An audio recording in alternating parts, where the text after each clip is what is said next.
Support for today's show comes from No Ordinary Lawsuit, a podcast that takes listeners behind the scenes of Juliana vs. United States, a constitutional climate lawsuit brought by 21 young Americans against the federal government. The most recent episode examines what the U.S. government knew about the dangers of climate change and when. Listen wherever you get your podcasts. The Majority Report with Sam Seder. The destiny of America is always safer in the hands of the people than in the conference rooms of any elite. Sam Seder. They are unanimous in their hate for me, and I welcome their hatred. We must guard against the acquisition of unwarranted influence, whether sought or unsought, by the military-industrial complex. The Majority Report with Sam Seder. Ever get the feeling you've been cheated?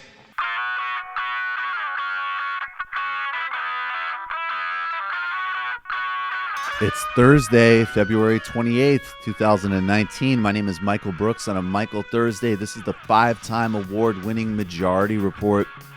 We're broadcasting live steps from the industrially ravaged Gowanus Canal in the heartland of America, downtown Brooklyn, USA.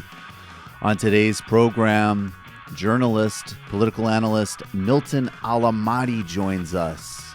We're talking about the anti-austerity democratic movement still rolling through Sudan, the violent suppression and state of emergency declared by Sudanese leader Omar al-Bashir.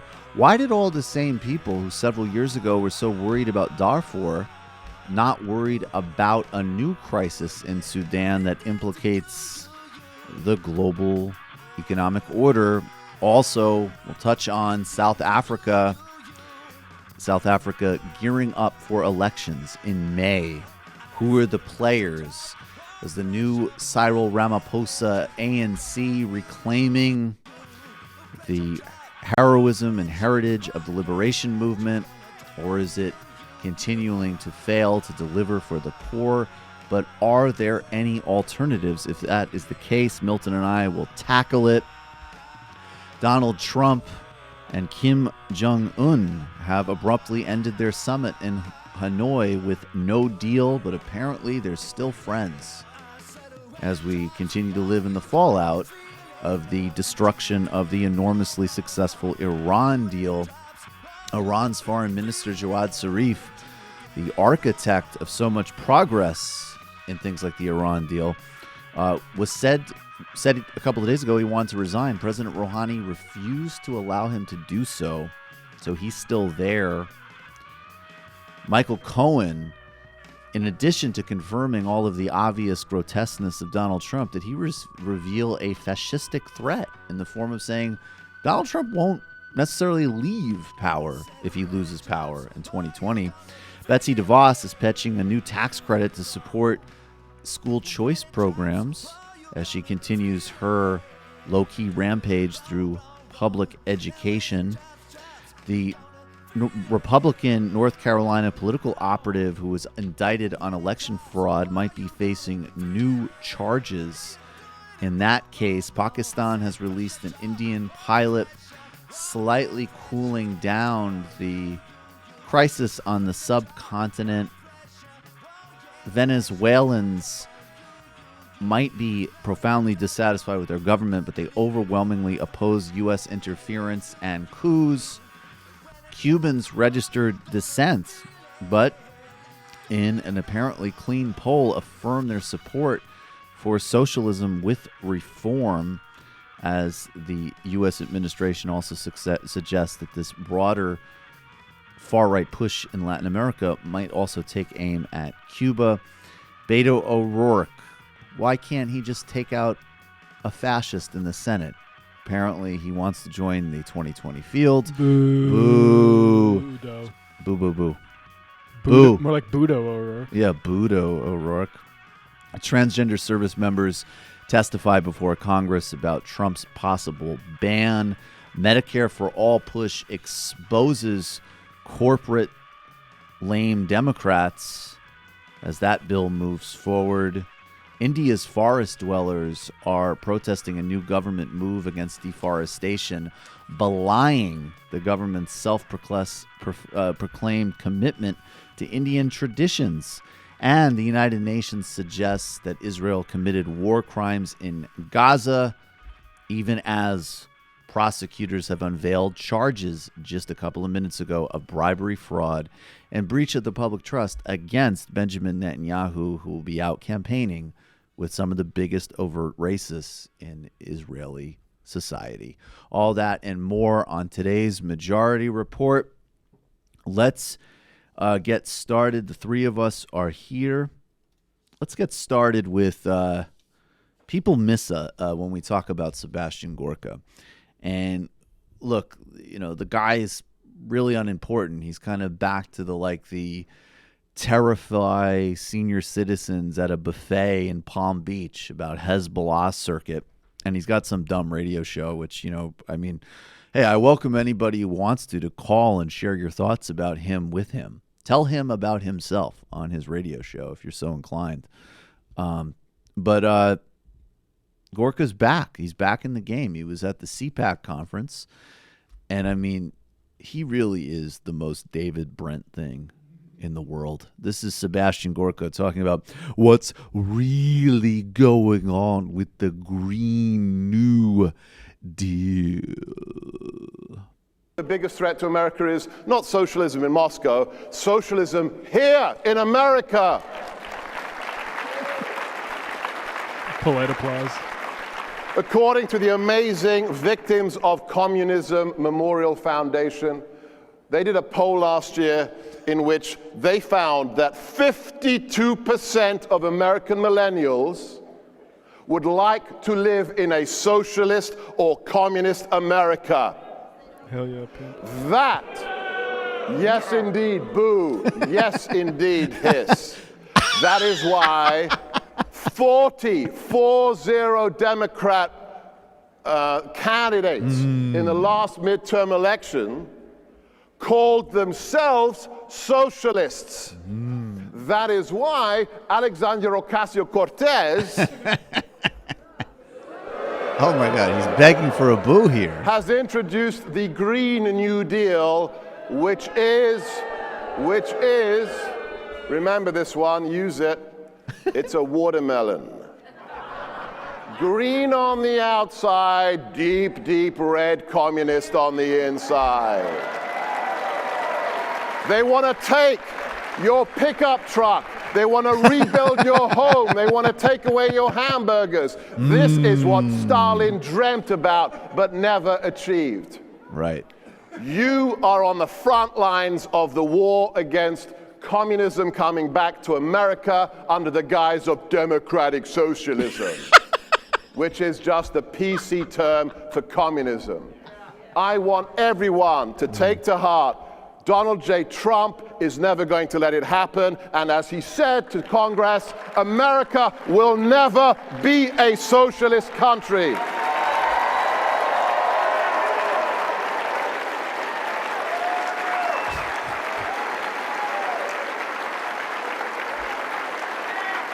Just soak it in. Soaking it in. This is my public. This is my heroic journey. Pause, looking down with other members of the America First. America First, that's a great name for a radio show. Have you heard of it? Plug. Check it out. Time. America First, America Always. God bless all of you. Can I ask you a favor before I go? The boss always likes this. Can you stand up and all give me a thumbs up? Come on, everybody. God bless. God bless. America First Radio, sponsored by Webistics, which you might remember from season 2 of The Sopranos. It's not a very alpha way to end a speech, to take a picture for your boss. The All boss right. loves when I do this. Everybody, we're going to crush communists, crush socialists. Now, if you wouldn't mind, can we take a selfie for the boss? When I say Alexandria Ocasio-Cortez, that's your signal to start booing. There's a new Amazonian root that cures diabetes. They've bought block advertising. Look out, Glenn Beck. Your days are numbered. Now, if you'll excuse me, I rented a Lexus today. I mean, this guy's whole career, it's amazing. It's like you get some like joke degree and then you go on the circuit and it's somewhere, it's a cross of hilarious and terrifying, because on one hand, that's not totally a joke. I'm sure there are a lot of like, concerned seniors at the Palm Springs luncheon for saving democracy from Islamo-terrorism. And this buffoon goes up there and basically terrifies a bunch of 80-year-olds that should be sitting on the beach and enjoying their golden years. But instead, he's there going like, what you don't realize is that when you're on your way to get your macchiato, Hamas is watching, like shooting cortisol off in their bodies.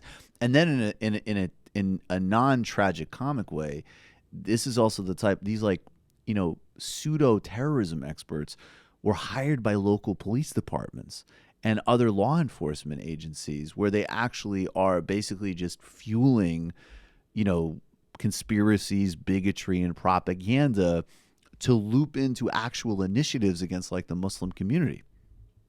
And so this is a roundabout way of saying, look, Sebastian, if everybody could get a rich wife, a bullshit degree, and become some type of weird like David Brent of fake terrorism studies, maybe we wouldn't all be democratic socialists. Yes, indeed, boo. Yes, indeed, hiss. Before we abolish ICE, it's got one last operation. I can't wait till this guy. That should be a new demand for 2020 Democrats. Is deport Sebastian Gorka. Did he acknowledge his association with various undesirables on his immigration application? Did he?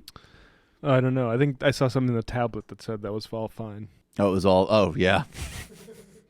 I think you'll find that connections to fascist movements in Europe are totally fine if you're willing to say that Palestinians aren't human beings. You must be wearing orthotics because you stand corrected. All right, guys, we're going to take a brief break and we'll be right back with the great political analyst Milton Allimadi. We're talking about the movements in Sudan and upcoming elections in South Africa.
Welcome back to the Majority Report. Michael Brooks here. Joining us now is Milton Allimadi. He's the publisher of Black Star News and a adjunct professor of African history at John Jay College. Milton, thank you so much. Also, I should say you can regularly hear him on the Michael Brooks Show.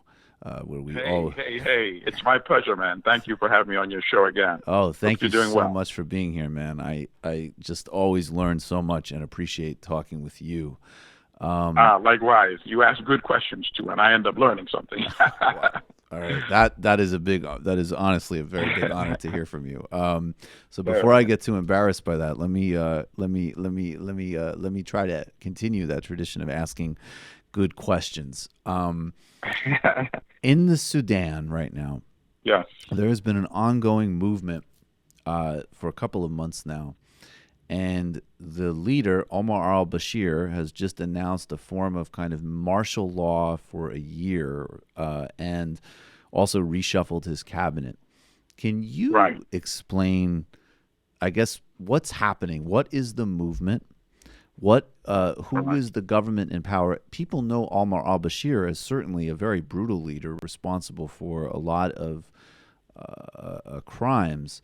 But these protests, although the response to them has been violent, might fit into more of a story that might in some ways have more to do with, as an example, something like the Yellow Vest movement, and also the policies that Omar al-Bashir has actually followed that are very in line with the demands of global capital.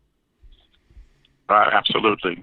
Omar Bashir is been in power for like 30 years now. You know, he took power in a military coup. And at the time when he took power, he was supported by Hassan al-Turabi, the late Hassan Turabi, who was like a scholar and one of the leading Islamists in Sudan, a big advocate of strict Sharia law.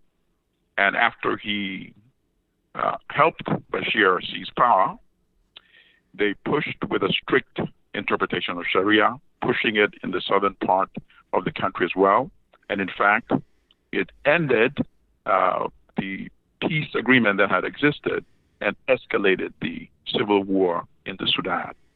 As a result, South Sudan is today an independent country.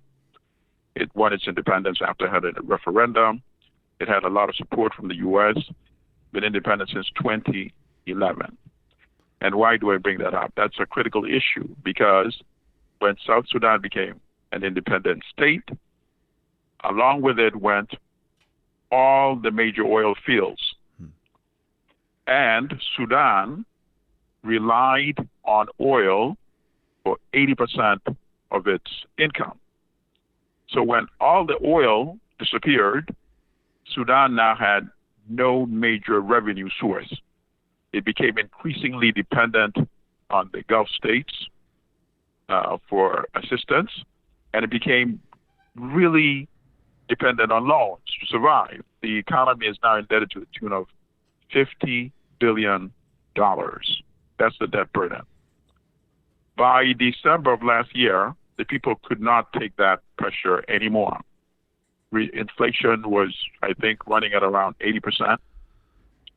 The price of bread, which is a major staple, went up like by 300%, while the size itself, the size of the loaves of bread shrunk by 50%. You needed a special permit to buy several loaves of bread, and you're only allowed to buy it if you need it for like a funeral or for weddings.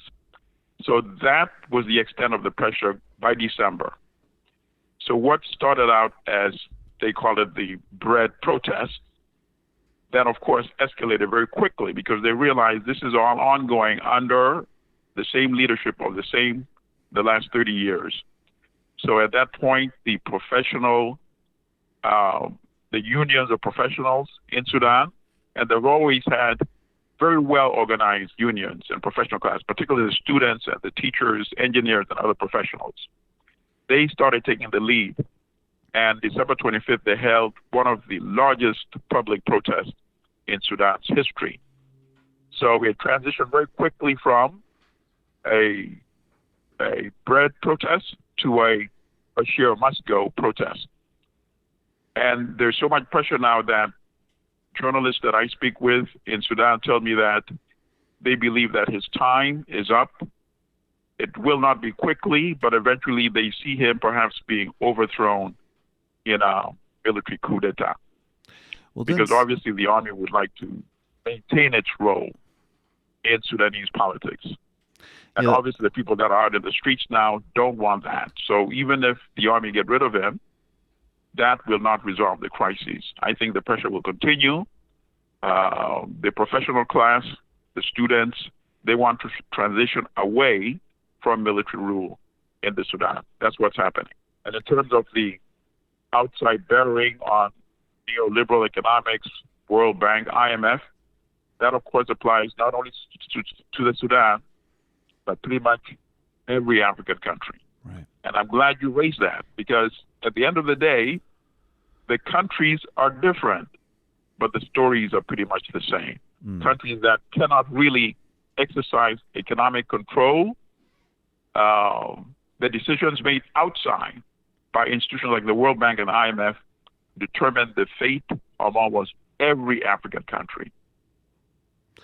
So, and that was actually going to be my follow-up question, which you already covered, which is the distinction between a change at the top, which gets rid of a personality, versus a structural revolution. I mean, this is a conversation we're seeing with regard to Haiti right now.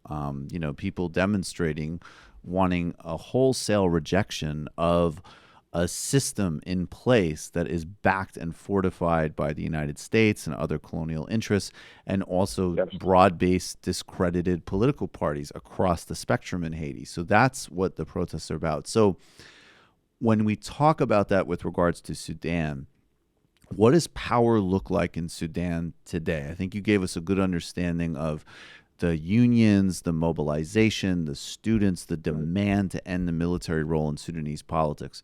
But if the Sudan has lost oil, which was my understanding of what made Sudan a prominent and important player in fortified relations with places like China, what is the significance of Sudan to the Gulf countries, as an example?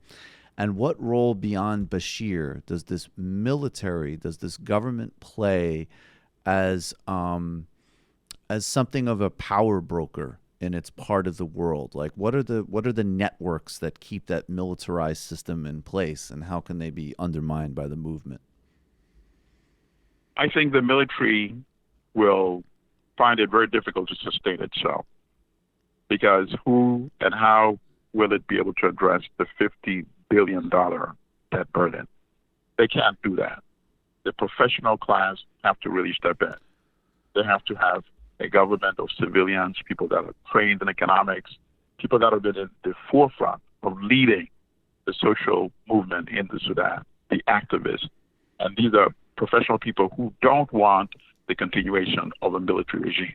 So I think the tide is actually in their favor. At some point, even after they get rid of Bashir, they will have to contend with the fact that they won't be able to sustain government by themselves. In terms of why is Sudan still significant?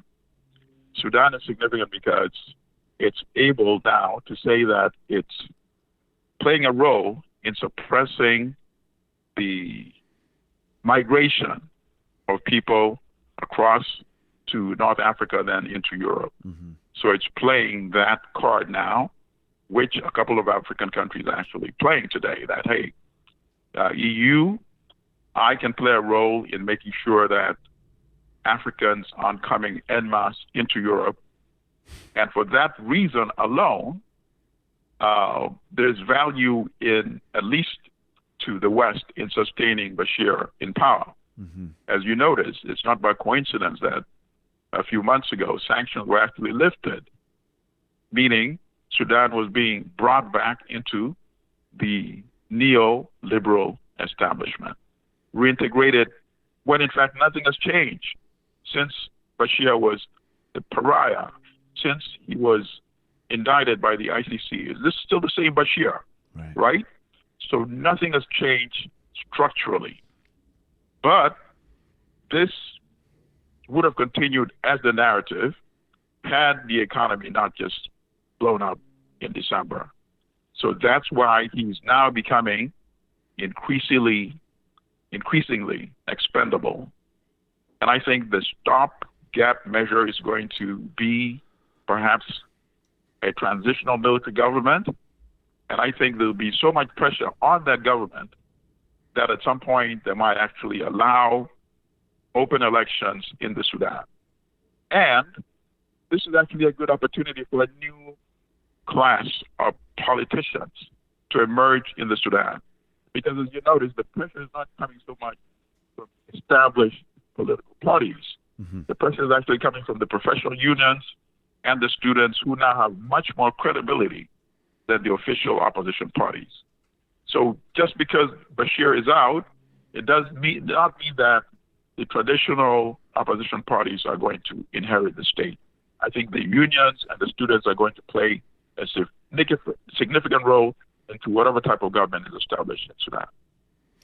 Forgive me for this like glib analogy, but it's like, if you're the union student movement, you have to get through Bashir, then you have to get through the military and traditional patronage networks and oligarchies in the Sudan, and then you need to get through the Gulf states, the West, the World Bank and IMF. It's these various levels of coercion and control that any social movement faced. It's part of the challenge that actually is faced by many African countries. Right. Because barring that, if things don't evolve into that direction, unfortunately, things are going to get much worse than they are today. People are now surviving by what they've called now, it's more like a Twitter economy, because there's such a shortage of essential products, including medicines, that people actually tweet and say, I need this critical type of medicine. When are you coming to the Sudan? And then somebody could make that connection and say, I'll be there in about a month or so, and I can bring you X quantities of supply. You bring it, and then you make the transaction once you get into that country. That's how bad things are today, economically, in Sudan. And also that the xenophobia and the resurgence of far-right fortification and wall politics in Europe and the United States. But we should be clear, this goes back at least certainly to the 90s. All of the Eurozone and the United States were in violation of their own obligations under international refugee treaties going back a couple of decades. But absolutely, the way, I'm glad you brought that up. Yeah, and you can elaborate it, please. But I just want to just really underline that they are able to the synergy in repression internally. With the kind of broad-based repression of the Europe and the United States in terms of wanting to keep people out, that's where there's a lot of these strategic alliances that are forged between a place like Bashir's Sudan and the European Union, as an example. Respond to that, and maybe if we could also connect it to the contrast in coverage. I remember back in 2007 or so, Darfur and other areas where Omar al-Bashir, and of course I'm sure it was more complicated than it was presented, but we could certainly say, of course, Omar al-Bashir was involved in crimes against humanity and various atrocities, no question. And Sudan was an area where George Clooney was on TV, where there was you were supposed to wear a green pin, I think it was. There was a lot of energy. Now, in a moment where, and including some of the other things that have been astonishing and amazing about these protests, which everybody can learn from globally, everywhere, east, west, north, south, has been actually people saying on the streets in Khartoum, we are Darfuri. We don't want to be divided by the various divisions that the Bashir regime has exploited, just the way all right-wing governments do, to divide people from uniting around common interests. It's it's an old story. We see it everywhere. It's not a factor here. It barely registers in news in the United States that this guy that so much energy was put into in civil society and in kind of pop humanitarian concern, well, there might actually be an opportunity to actually depose this guy who's committed so many crimes from power, and it's not even a blip. There are multiple factors, you and I know. because if we go with the most basic one, people really don't care that much things that happen in Africa, in this country. And that's the honest and tragic truth. So when it comes to like issues of governance and democracy, even people that are really sympathetic toward Africa, you really wonder how much they believe that Africans are able to operate a functional, democratic, accountable system. So, yes, Bashir was really bad at that time because he was actively engaged in a lot of that killing. But since at least we're not hearing that he's that much involved in those type of killings anymore, now why should we really care who gets to run this Sudan? And I think that kind of attitude, unfortunately, applies to many African countries as well. I think there's a certain representation that's lasted for such a long time that's developed that deep-seated perception toward Africa in general, that they pretty much have what they deserve anyway, you see? Because people have not been able to see a different alternative existing in Africa generally for a long time. So that is also one of the underlying behind it, you know, in terms of my own perspective. If you look at functioning, democratic, accountable countries in Africa, how many are there really? You can point to South Africa, of course, Namibia, Botswana, Ghana, Senegal, Sierra Leone, Liberia coming back. But people have the perception that those are exceptional. But the general norm is for Africa to be like what we see in the Sudan today. So unless things are really, really bad, when we hear daily reporting, ongoing genocide, then it's time for us to get outraged. When we hear mass starvation, with all those images of starving Africa, then perhaps it's time for us to get outraged. So unfortunately, that plays into it as well.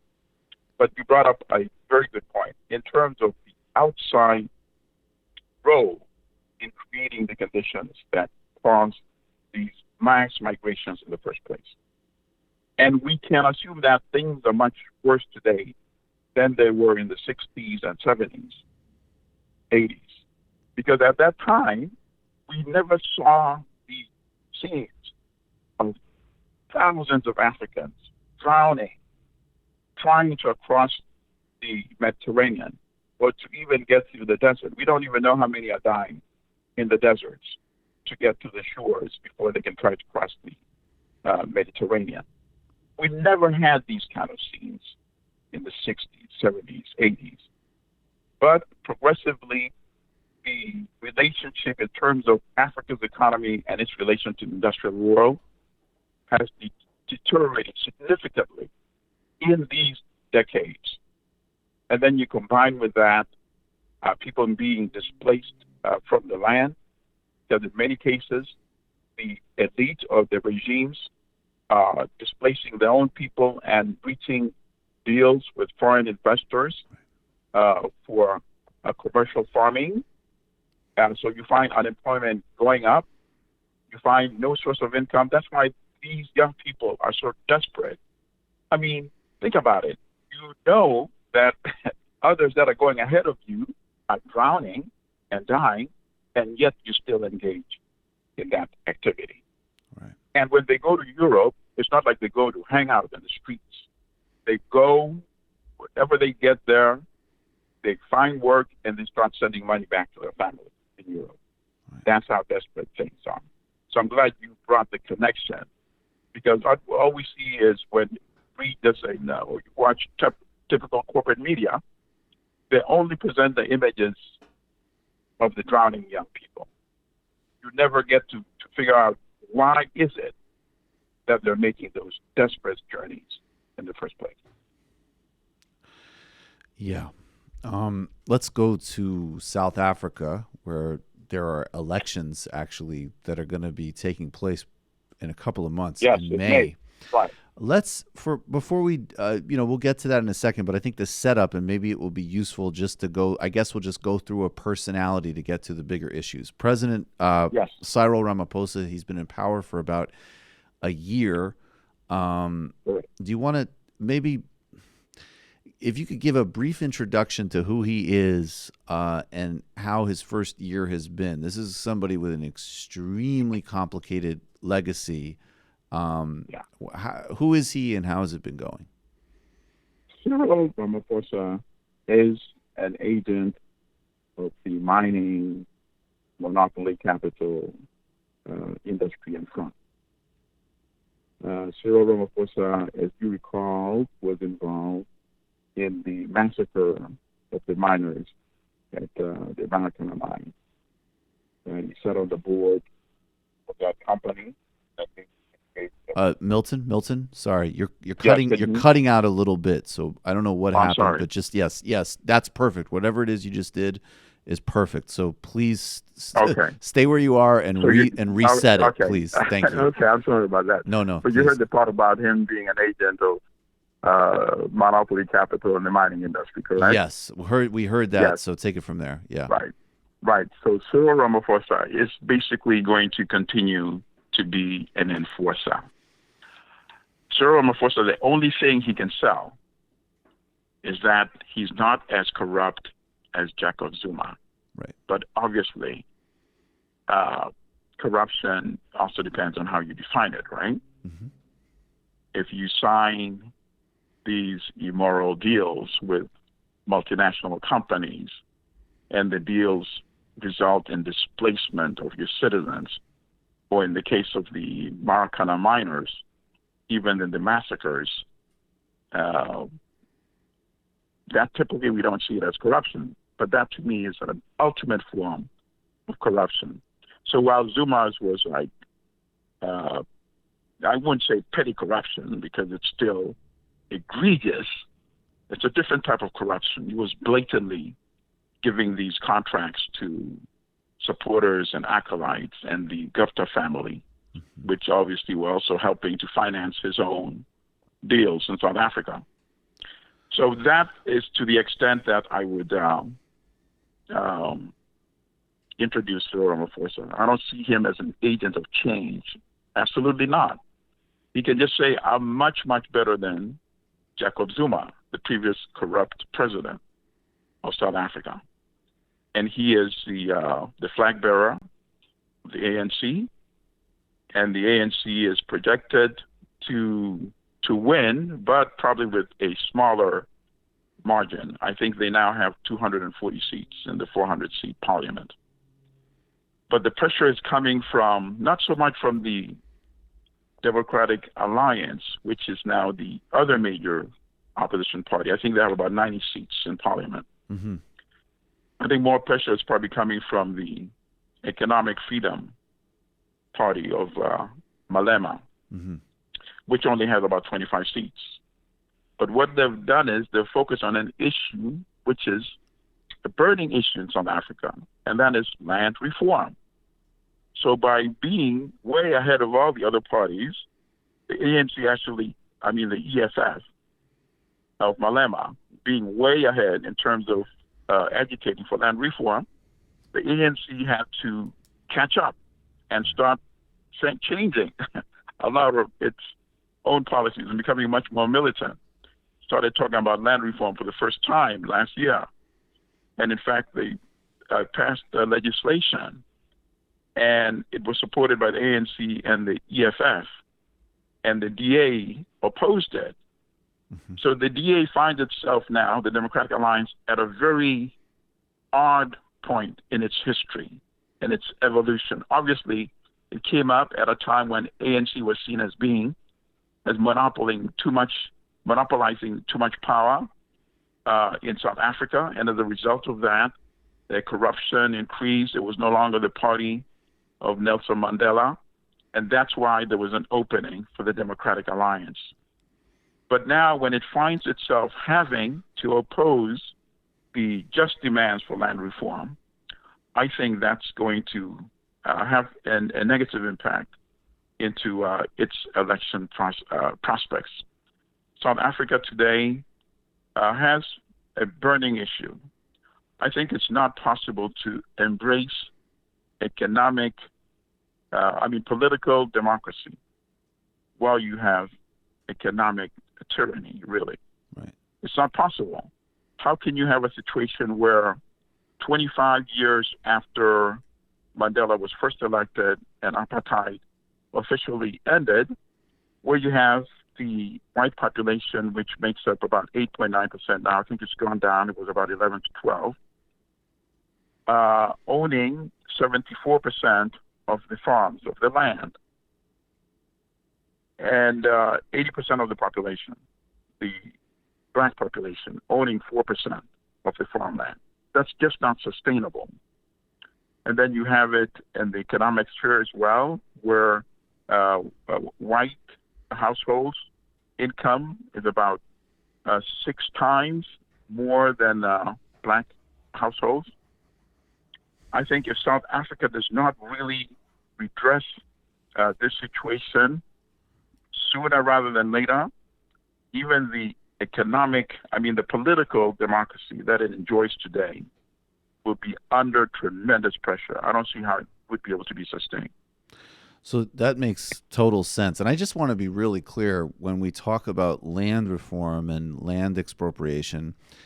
I want, the reason people need to think about this really carefully and really clinically is that there's going to be, there already is an unbelievable amount of fear-mongering and lying and propaganda about it that takes place in the United States and in Australia. And it's actually a new trope of the global alt-right and neo-Nazis and so on. And I think it's very important. I mean, I just want to put two things. We'll get to the next question in a second. But I mean, one as an example, the landless workers movement in Brazil. David Harvey, the economist, he said it was the most perfect social movement he'd ever seen in the world. And in a lot of these cases, at least in Brazil, but my understanding is also in South Africa, you're talking about, you're not talking about a mom and pop, Afrikaner farms with a couple of pigs and a couple of chickens and a pickup truck, right? You're talking about, it's like the same way the estate tax gets talked about in the United States. The conversation is not about taking that family that I just painted that picture. They're staying in their little house. You're talking about huge, massive swaths of land that through about miles of land, through racialized capital accumulation have been in a way that you can understand through the racial hierarchy and also through just raw, like Marxists would say, primitive accumulation, just stolen land that has been turned into property through the fictition of contracts. And you're saying this is going to be handed back to worker cooperatives, to small farmers, and so on. And that is definitely going to mean that some oligarchs are going to lose assets. But this is totally not a question of again, taking that small Afrikaner farmer off of their land. In fact, if it's done properly, it will help the small Afrikaner farmer as well. Of course. Right. Of course. There's so much. There's enough for everybody. Right. But it goes back to greed. Right. I mean, it's a way of wanting to continue apartheid without officially calling it apartheid anymore. That's what it is. Right. So it's going to maybe not this generation of white South Africans that are still the beneficiaries, but if the next generation are also still being, their mentality is conditioned by the current beneficiaries, and of course they benefit as well. Yep. I don't see how it's going to happen. I think perhaps we could go back and say the critical moment really was 25 years ago. 25 years ago, that was really when a lot of these issues should have been brought out. And the longer that time passes, I don't see the beneficiaries being in a position to now, as Amilcar Cabral once famously said, how do you get the the bourgeoisie to commit suicide? Really? Because that's what it is. You have to make a conscious choice that it's now time for me to sacrifice, to be willing to let go of all this wealth that I have in order to increase the number of beneficiaries. Yes, I will let go of a lot of wealth, but I'll still be wealthy. Because I'm saying if they don't do that, at the end of the day, they might end up with nothing. You can't stop it. I mean, it's momentum that nothing else would be able to sustain. You can't go back to old school apartheid, right? So what are you going to do? What happens to a dream deferred? In a way, I'm sorry? I said, what happens to a dream deferred, they would say, right? No, really, think about it. Yeah. So South Africa, I think, to me, that is the critical thing right now. That is the real story that, you know, obviously, as you say, in the Western capitals, is not seen as the major issue. The major issue is Jacob Zuma's corruption. Yes, that is an issue, but that is not the big explosive time bomb that is really affecting South Africa. Similarly, in Namibia has exact same type of situation where, in fact, it's written in the Constitution as it exists today that there would be no land reform, that the beneficiaries of the land at the time Namibia had its independence would continue to own the land. So Namibia, they would have to change the Constitution as well. The majority of the land are owned by the previous white elite that are no longer even in Namibia today. Right. So absentee landlords. And so obviously that, to me, is one of the burning issues in South Africa. The land and the wealth and income distribution and the unemployment. Unemployment is increasing. I think it's up to like 28 or 29% now. And that's really hard in a situation where you have an increasingly modernized economy. You know, you can imagine an industrial economy with an employment rate of almost 30%. What do people do? And that's why when you say South Africa has one of the highest crime rates in the world, which is absolutely true. But then, of course, if you look at the factors, the economic factors, it should not be surprising to anybody. Right. And the last thing in the last couple of minutes, and it's big, but just to add to how disturbing it is, it seems like my read of it is that there has been obviously a very powerful tradition in the liberation movement in the ANC, Chris Hani, Ronnie Kasrils, of basically the socialist Marxist wing. And Ronnie Kasrils has been, I've interviewed him. I mean, he was the former intelligence chief. He said, look, yes. I remember he wrote that book. Right? Yeah. And he said, look, we said basically we acquiesced to the Washington consensus economic policies to get political power. And what has happened, though, in this process that seems really disturbing is that, Jacob Zuma did this kind of fusion of basically just fake populism and corruption. Now you have, the ANC under Cyril Ramaphosa, who, as you say, I mean, and people should look into him, because the tragedy of Ramaphosa is not only is he cut his teeth as maybe the most successful, outstanding union leader in South Africa's history. I mean, this guy was an incredible. The original Ramaphosa, right? Yeah, you're right. Thank you for bringing that up. Yeah, I should have. Right. Yeah, I mean, just this incredible force in the 1980s internally fighting apartheid and capital monopoly capital in South Africa.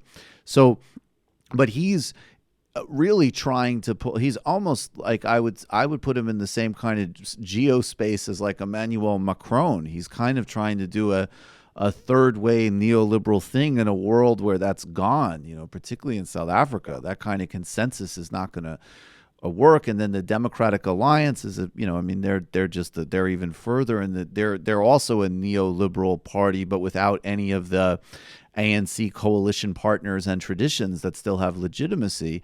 And the trouble with the EFF is that they raise the right issues and they are correct in some of their diagnosis, but they're really more of a essentialist, populist party than a kind of radical socialist one. And they have their own, charges of corruption and immigrant scapegoating, in addition to at times making categorical statements about the Afrikaners, which obviously contradict the ANC tradition. So an actual left, presence that could do the radical redistribution and restore democracy, it's not there. I guess it's that's not there. Yeah. And I think what it really makes you now appreciate how tragic it was when Steve Biko was murdered in 1977.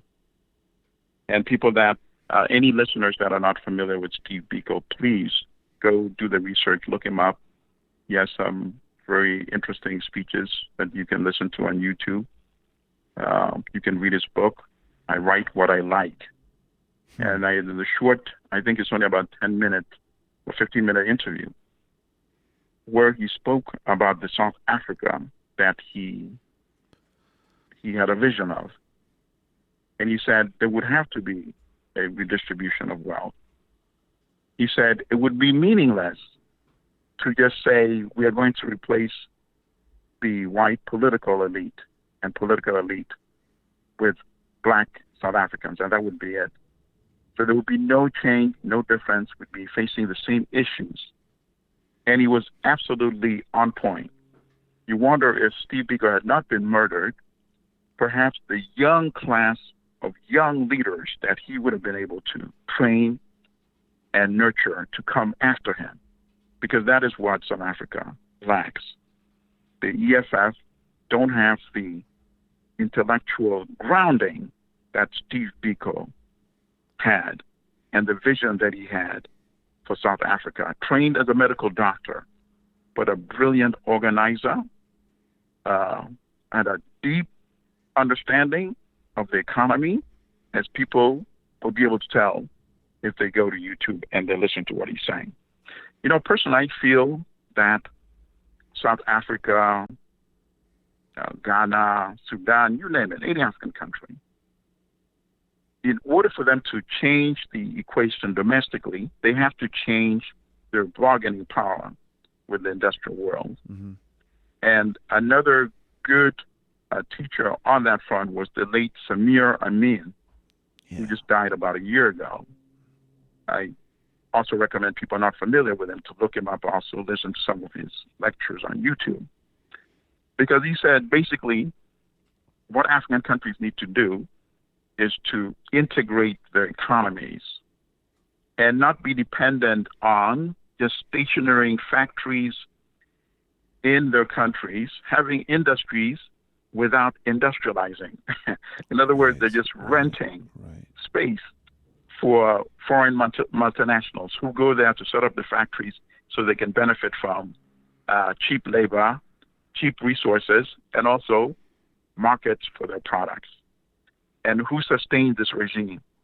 As we started out earlier in this show, the World Bank and the IMF, because they make access to capital conditional.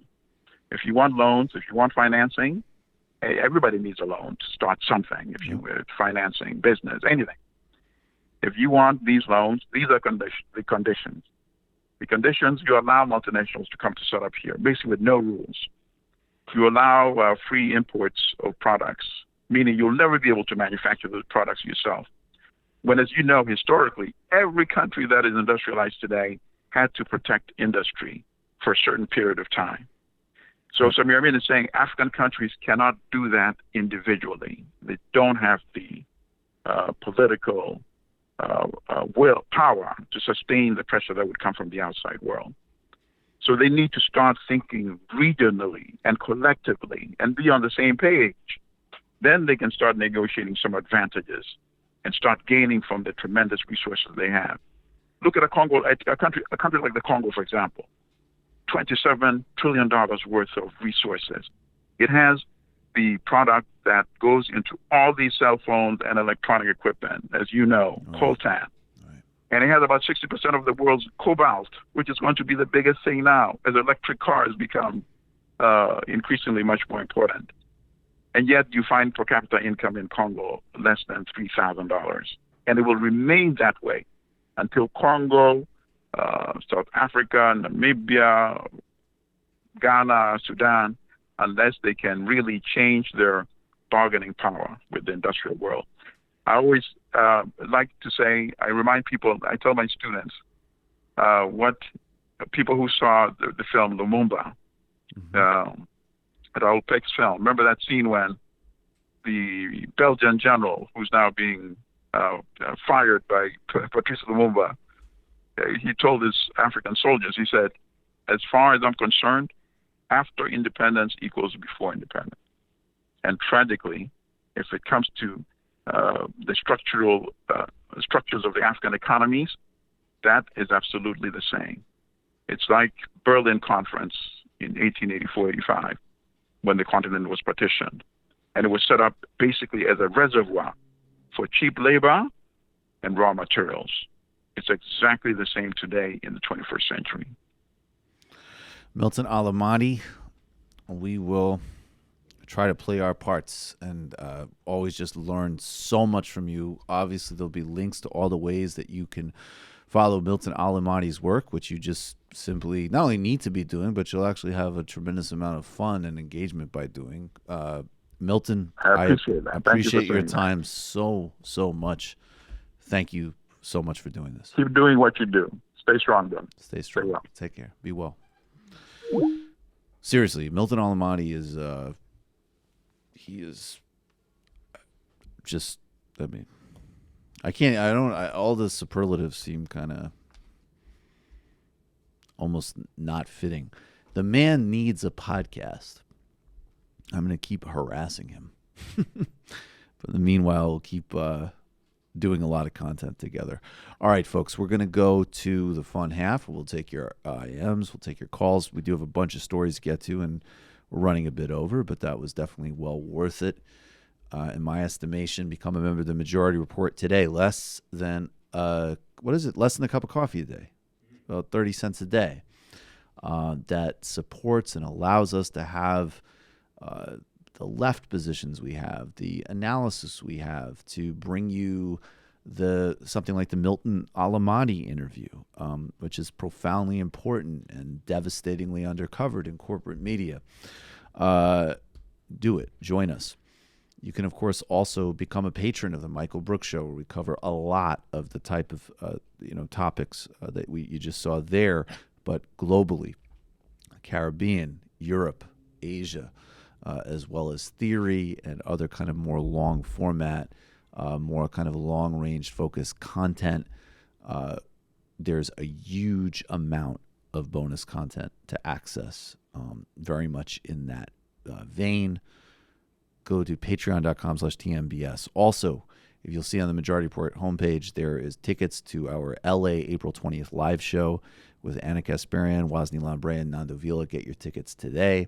And if you haven't yet, go over to the Michael Brooks Show YouTube channel. It definitely helps now that we're monetized. To go over there, click on videos, subscribe, watch ads, share the word, and of course, it's a good way to check out this show. Matt, what's going on at Literary Hangover? Yeah, Literary Hangover. I'm going to put on YouTube the video for the Unparalleled Adventures of One Hans Fall this weekend. It's It's over 3 hours long, so it's taken a while to export that all together. And coming up this weekend is Wakefield by Nathaniel Hawthorne, a short story about a guy who decides to leave his wife one day, move across the street, and just watch how she deals with his absence for 20 years. So, kind of an interesting story. What a dick. All right. We are going to see you in the fun half. You are in for it. All right, folks, 646-257-3920. See you in the fun half. Are you ready?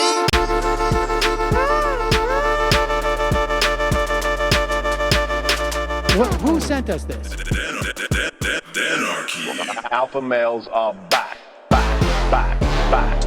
boy is back, and the alpha males are back. Just as delicious as you could imagine. The alpha males are back, boy is back, and the alpha males are back. Just wanna degrade the white man. Alpha males are back, back. I take all of it in my throat. Alpha males are back. Almost has what? The alpha males are back. You are a madman. And the alpha males are back. I am a total cunt. Can we bring back DJ Danerky's song, please? Yeah, or a couple of them. Just put them in rotation. DJ Danerky. Well, the problem with those is they're like 45 seconds long, so I don't know if they're enough of a break for people. That's fucking nonsense. Hey, folks, reminder. I do not have Parkinson's. And the alpha males are Psych. Fuck 'em. Almost has what? Almost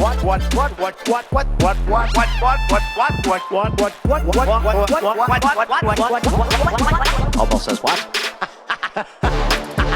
Hell of a lot of bank. Hell of a lot of bank. Hell of a lot of bank. Hell of a lot of bank. Hell of a lot of bank. All lives matter. Have you tried doing an impression on a college campus? I think that there's no reason why reasonable people across the divide can't all agree with this. Psych. And the alpha males are back. And the Africans are black African. And the alpha males are back. And the Africans are black.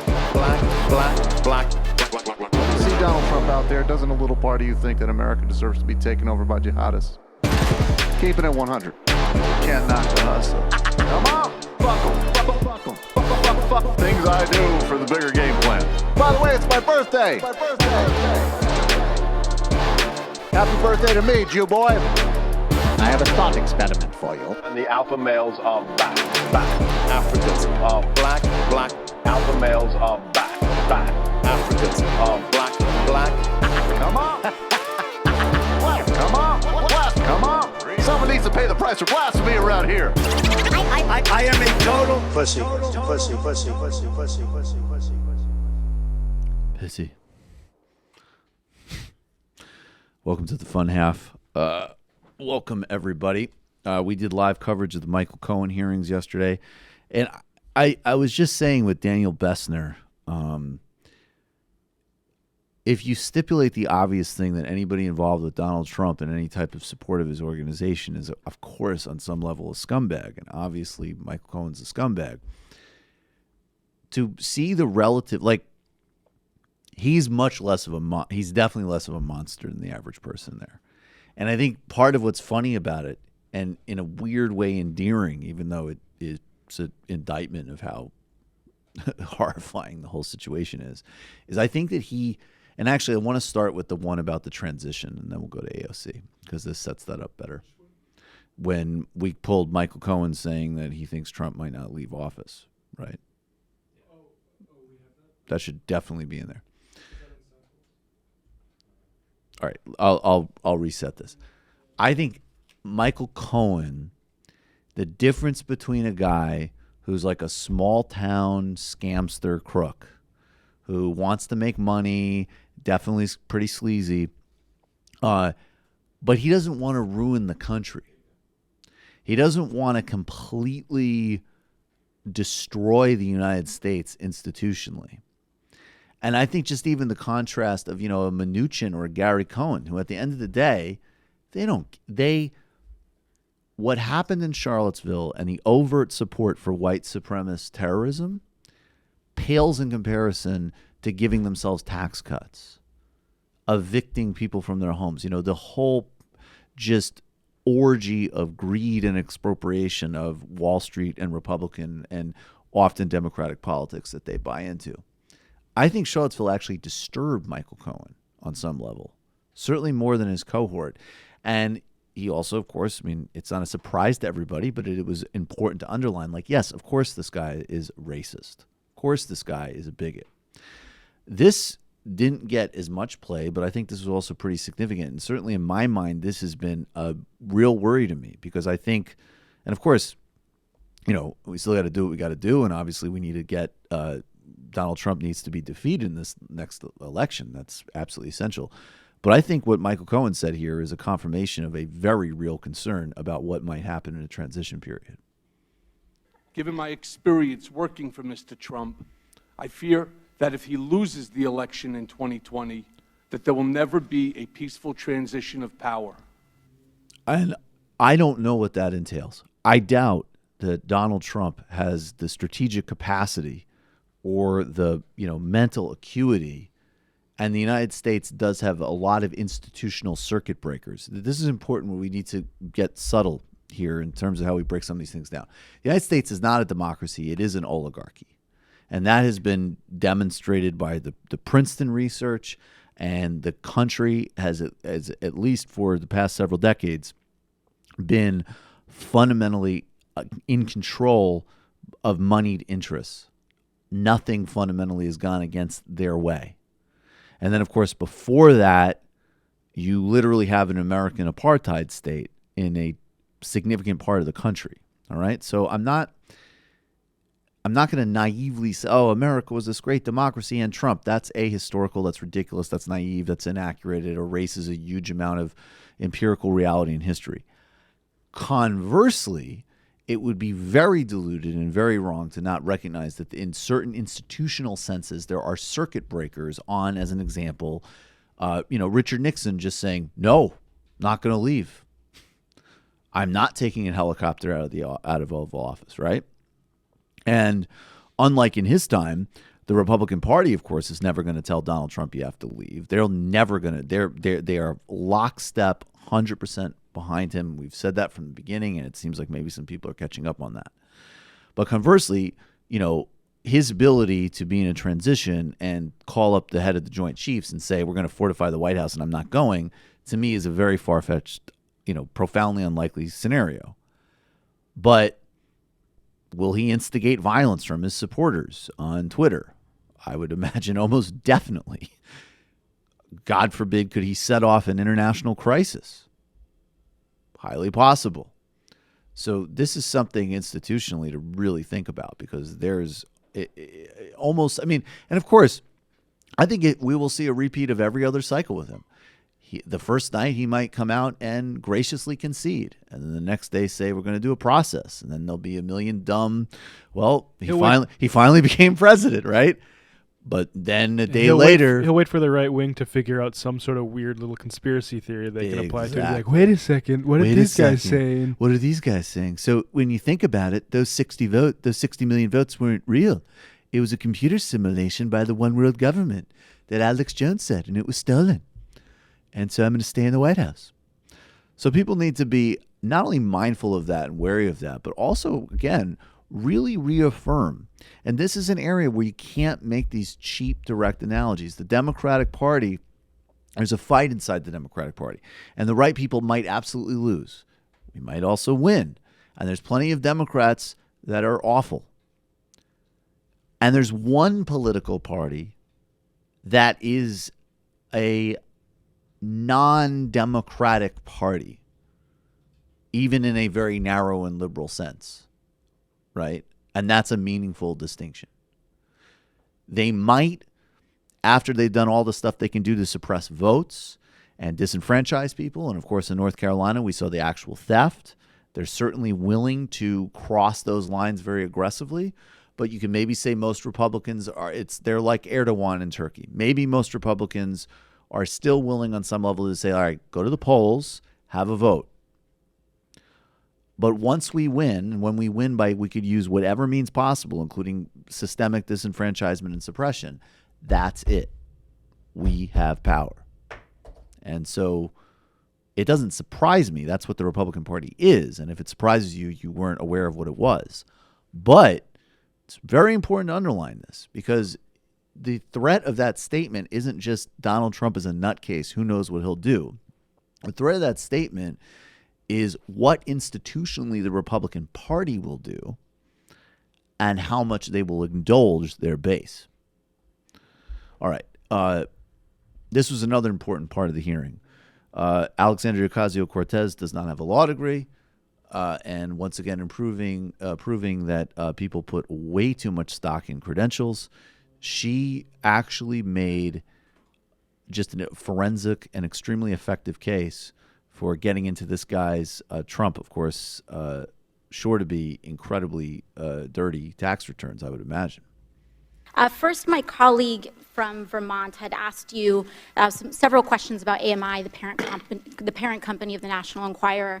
And in that, you mentioned a treasure trove, a quote, treasure trove of documents in David Pecker's office relating to information assembled from all these catch and kill operations against people who potentially had damaging information on the president. You also mentioned that the president was very concerned about the whereabouts of these documents and who possessed them.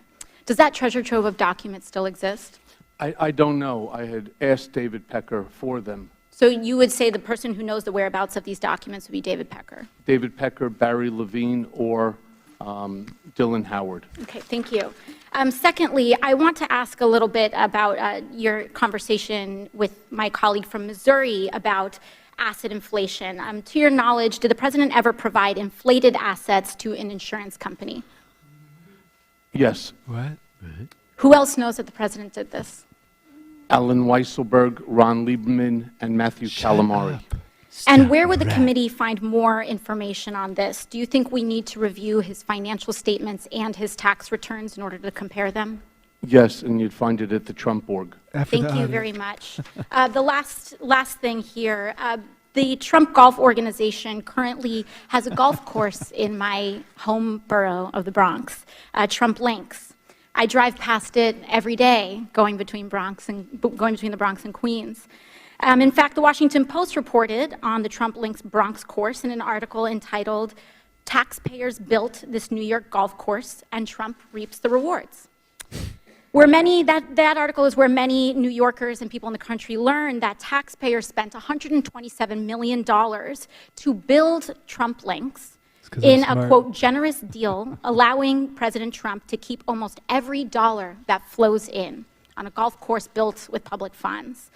And this doesn't seem to be the only time the president has benefited at the expense of the public. Mr. Cohen, I want to ask you about your assertion that the president may have improperly devalued his assets to avoid paying taxes. According to an August 21st, 2016 report by the Washington Post, while the president claimed in financial disclosure forms that Trump National Golf Club in Jupiter, Florida, was worth more than $50 million, he had reported otherwise to local tax authorities that the course was worth, quote, no more than $5 million. Mr. Cohen, do you know whether this specific report is accurate? It's identical to what he did at Trump National Golf Club at Briarcliff Manor. Do you know, to your knowledge, was the president interested in reducing his local real estate bills, tax bills? Smart guy. And how did he do that? Obviously. What you do is you deflate the value of the asset, and then you put in a request to the tax department for a deduction. Thank you. Now, in October 2018, the New York Times revealed that, quote, President Trump participated in dubious tax schemes during the 1990s, including instances of outright fraud that greatly increased the fortune he received from his parents. Witch hunt. It further stated from Mr. Trump, quote, folks. He also helped formulate a strategy to undervalue his parents' real estate holdings by hundreds of millions of dollars on tax returns, sharply reducing his tax bill when those properties were transferred to him and his siblings. Mr. Cohen, do you know whether that specific report is accurate? I don't. I wasn't there in 1990s. Who would know the answer to those questions? Alan Weisselberg. And would it help for the committee to obtain federal and state tax returns from the president and his company to address that discrepancy? I believe so. Thank you very much. I yield the rest of my time to the chair. Excellent. And necessary, and everybody really should read the New York Times report on Trump's family and how they, how they hid money from the federal government and set up this trust fund and all that, because I think, that's the type of thing that is a reflection of American oligarchy. That's not about the Trumps per se. This is so many other things. Trump is the perfect embodiment of all of the pathologies of our society. Take a look at everyone else in his cabinet, and if they come from money, i.e. Betsy DeVos. Exactly. Yeah, I mean, this isn't about Trump Russia. This is about, oligarchy and how it operates intergenerationally. Basically. Well, that was actually another thing too that was interesting to me about the hearing. And some people are saying because, Michael Cohen said that the BuzzFeed story, which we already knew was inaccurate, that, again, it loops us back to all this Russia stuff, which I'll reiterate the company line here. We'll see what Mueller says. I think there might be some slight variations of disagreement in this office about the Russia thing, but not anything dramatic. And we already know that there were sketchy connections and sketchy meetings. Does this amount to some type of grand conspiracy? I think no. I think we can just start to say that. I think that that's very clear unless something totally new emerges by, Mueller. And what was fascinating to me was that all of the questions that emerged more in that kind of fever dream, like stuff alluding to a P-tape and other stuff, not only did Cohen say no, he actually, I would say, in my view, he enhanced his credibility by actually being like this same guy that I've basically said is a huckster racist who would not give a power peacefully. No, he wouldn't do that. And no, that's ridiculous, right? But the most effective indictments of Trump were just going, as AOC so effectively did, on stuff that we already know. We know that the fortune is built on tax schemes. We know that all of this stuff is built on ripoffs and corruption and abuses. We know how this whole thing works. And we know that Trump has been involved in his own, uniquely grotesque, petty, odious way in all of it. And we'll see what Mueller says. And again, anybody who says there's nothing to do with Russia, that's demonstrably not true. But even the extent to which there is stuff to do with Russia, it is so clearly on this pattern that it could just as easily be Israel, the United Arab Emirates, or the fucking, whatever Bronx local officials were involved in the stupid golf club. That's the game. That's it. And it's actually quite disgusting. And it's actually a serious fundamental structural threat, indeed, even to our democracy, if you want to use that language. So, the biggest hits were on how grotesque is it that this racist is in the White House? Or let's look at the dude's tax returns. This is clear stuff. All right, I'm going to read a few more IMs, and then we'll keep going through this video because there was definitely more stuff that happened. Jamie Raskin's Weave. Michael, if you were to take over Real Time but had to stay within format, who would be on your first panel? Bear in mind, it has to be a mix of known pundits, politicians, and celebrities. Well, let's see. I would definitely pick a pundit. I'm going to cop out and say that a pundit could be anybody that you've already seen me with MR TMBS. So the pundit could be Milton Allimadi. It could be Alona Minkowski. It could be Matt Taibbi. It could be Malika Jabali, Brianna Joy Gray, anybody that I've had on with any regularity. Okay, so the pundit one is easy. Politician, Ilhan Omar would be my first politician pick right now. And the celebrity would be who legit? Well, you know what? John Cusack has been retweeting me on Twitter. So sorry. Turnabout's fair play. John Cusack, baby. And then, and maybe like the opening sit down interview he does, of course I want Bernie. Guy's running for president, for God's sake. He's my presidential candidate. And I just want to have the interview with Bernie where he says the same thing to me that he says to absolutely everybody else. I want to be the one to sit there and be like, and what about that, with, set him up with some question about Wall Street or something. Like, that's a good point. Because the millionaires and the billionaires, the top 2% of the top 5%, I want that. Fran from Philadelphia, did you see Zizek and Peterson is happening in Toronto the day before your LA show? I did not see that. I got to tell you guys, that's not going to be a good debate. And I'm a Zizek defender. I like Zizek. I read Zizek as a philosopher and watch him as a philosopher, and he, of course, is an entertainer. But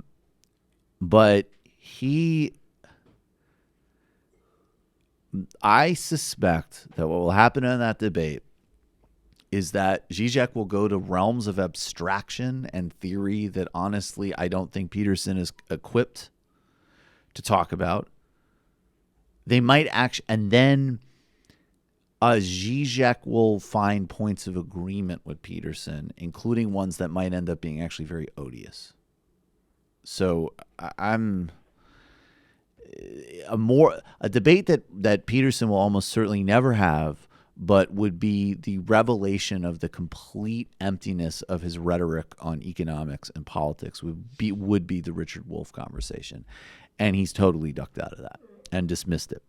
And that would be a conversation that would deal with, you're making all of these claims and it's all Solzhenitsyn and metaphysics and this and that, but let's talk about Madragon. Let's talk about policy. And you know, I don't even know if Jordan Peterson would suggest that he really even does know anything about those things. He's making, you know, category claims. And if he had to deal with somebody who was actually, you know, relevant in the field, it would not go well. But I think though Zizek is brilliant, Zizek is more analogous in terms of, you know, they could spend 30 minutes talking about Goldilocks, and, you know, Peterson will say it's the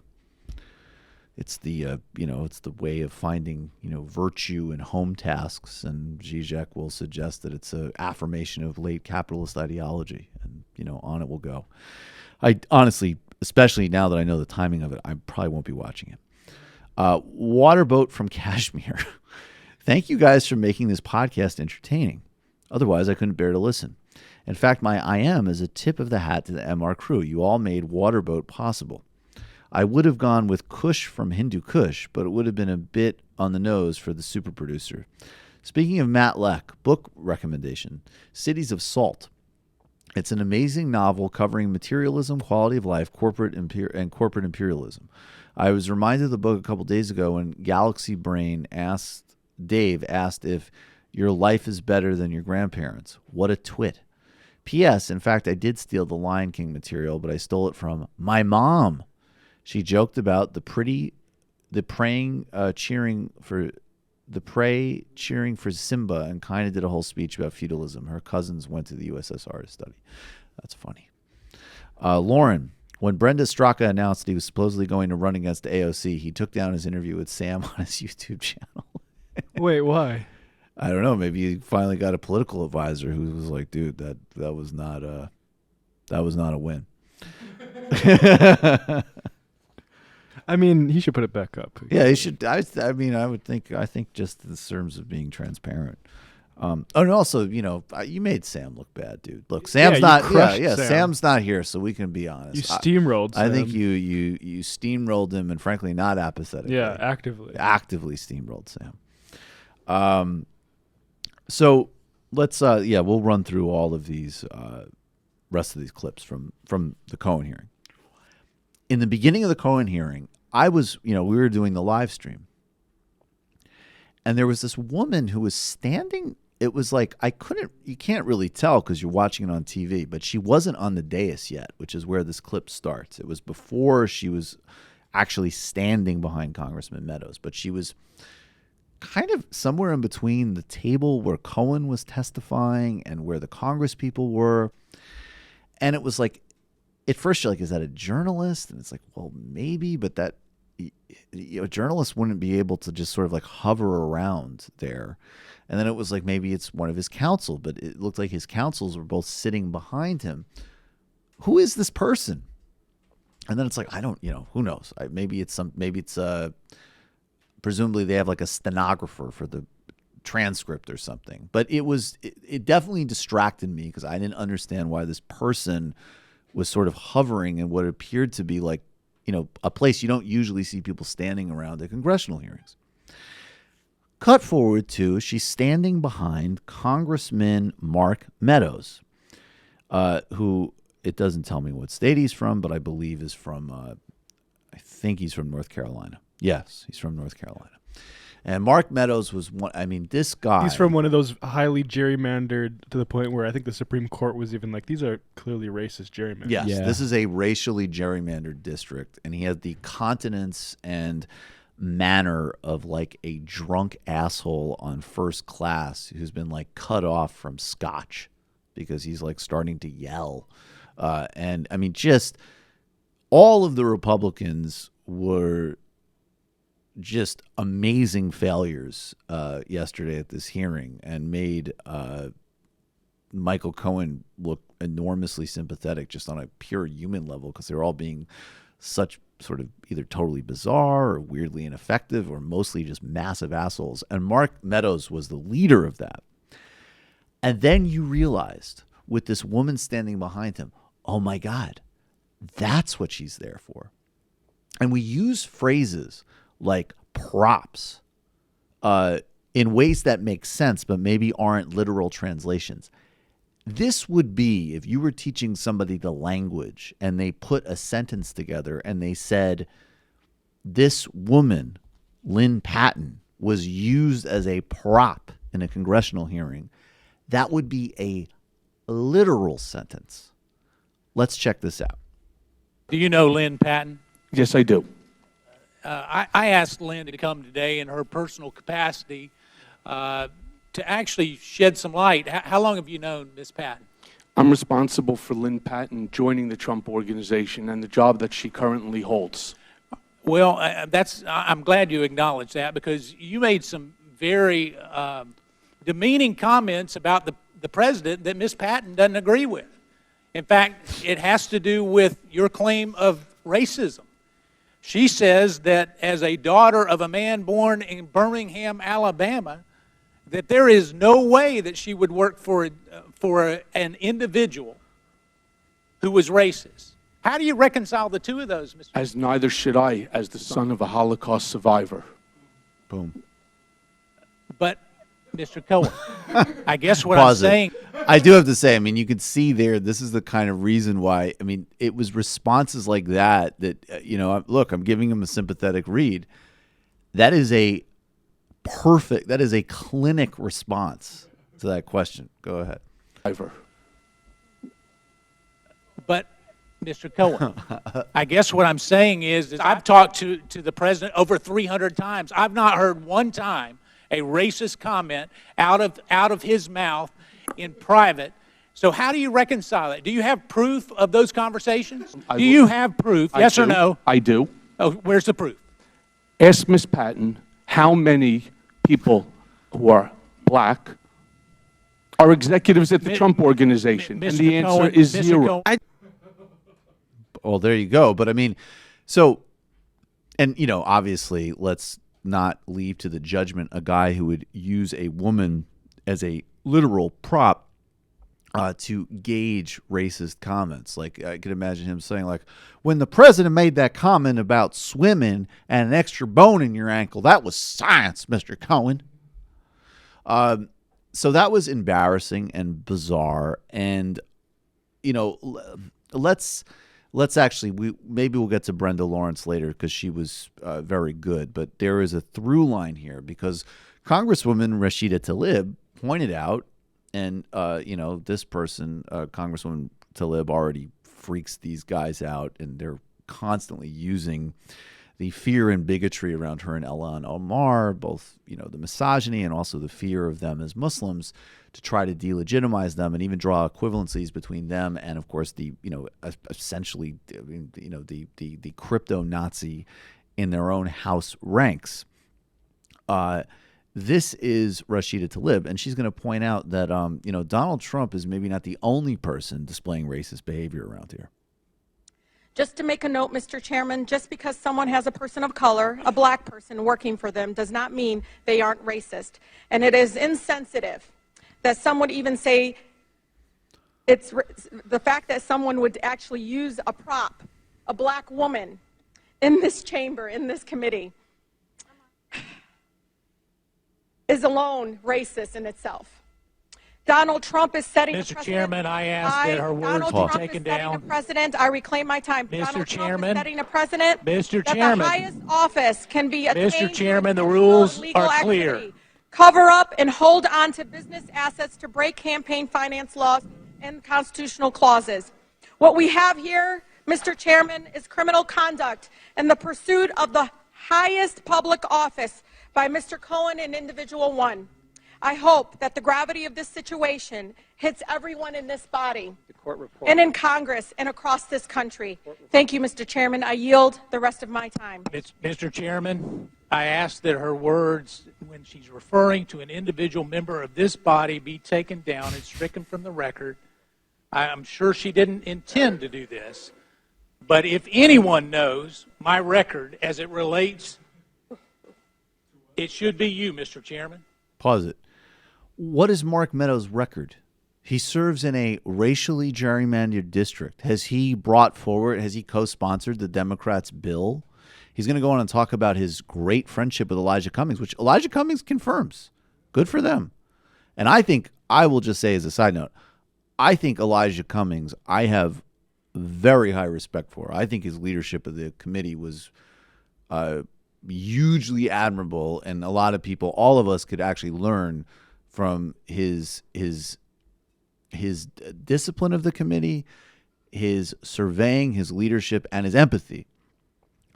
Mark Meadows has co-sponsored the Democrats' bill on voting rights.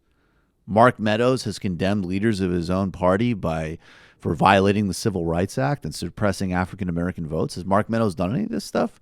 What's his record? Oh, I get it. I think I have an idea. You know what? I'm not even going to say it. Let's check out what his record might have been. Is him? Well, this is what I'm saying. This is him talking about his quote unquote record. Mr. Meadows. Mr. Meadows. Mr. Chairman, there's nothing more personal to me than my relationship. My nieces and nephews are people of color. Not many people know that. You know that. I'm going to tell everybody. Mr. Chairman.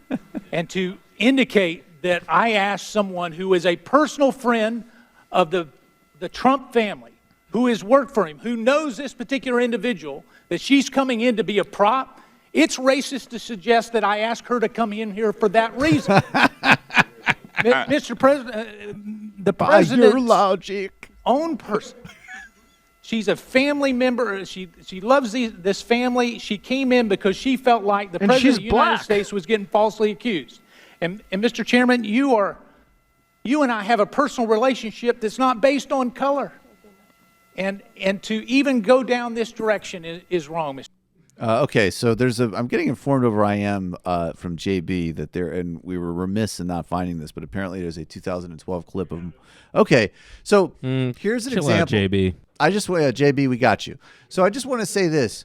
While his friendship with Elijah Cummings might not be based on color, and I got to tell you, I don't even know what the fuck that even means, one way or another, honestly. Like, I definitely would say that my relationships, friendships and otherwise, are not based on color. But I would say that this comment that Mark Meadows made in 2012 about Barack Obama was at least partially, maybe, okay, you know, it was based on geography. Sure. Well, it's good to be here with you today. I thank you so much for allowing me just a few minutes to talk with you and share a few things. But, you know, it's interesting when the more we find out, the more we realize how wrong the direction we're going. And so what we're going to do is take back our country. 2012 is the time that we're going to send Mr. Obama home to Kenya or wherever it is. We're going to do it. That was Mark Meadows. And then what was amazing, and actually, yeah, I mean, after that, you basically have a situation, and part of it is just like niceties of the House, and there is procedure. And I think actually Elijah Cummings is somebody who genuinely cares about some of this stuff, and he's not talking about civility in the bullshit, nonsense kind of green room way that we dismiss and rightfully mock all the time. But he is saying, like, look, the reality is that on some level, politics is not debate. It's a real actual conflict, but it's also not like street fighting. there's a middle point here. And there is some level that even though you're going to fight and you're going to win and you're going to battle and you don't have to be friends, you don't have to bipartisan, all this bullshit. But if you're going to sit together and work, you do actually need to recognize some kind of shared humanity. And I think that Elijah McCummings was a proponent of that. And I found it incredibly admirable, and just his sort of quality he brought to things clearly at a higher level. And then there's just the niceties of like, oh, well, even though, of course, he is absolutely being a racist, you can't say that because it's uncivil and all that bullshit. So then you had this really like bizarre couple of minutes where this brat is having a conniption because his racist stunt was accurately called out by Congresswoman Tlaib. And he's doing the classic, the classic white guy, like the white move. Of you don't know what's in my heart. Or that the greatest sin is the accusation of race, right? Like, I'm a racist, personal and black friends and family members and all of this shit. And then, and Tlaib did not, she handled it very adroitly. She did not back down from the merits, but made clear, like, look, I'm not saying you're blah, blah, blah. And Elijah Cummings affirmed their friendship, which, okay. But you had basically, you basically had a couple of minutes there where two people of color had to just like be like, all right, buddy. We're saying you did a racist act. You literally had to like, it was like a fucking, Mark Meadows was literally, and I'm aware, I'm gonna use this analogy. He was like a out of control animal that they literally needed to like soothe and pacify, and then he kind of got into like one of the sort of like sulkily kind of like, well, thank you.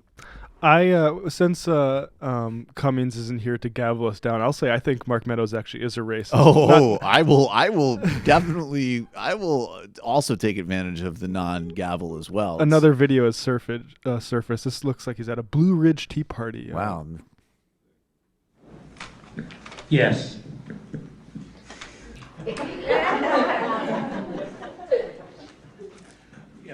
I see it as, if we do our job from a grassroots standpoint, we won't have to worry about it. You know what? We'll send him back home to Kenya or wherever it is.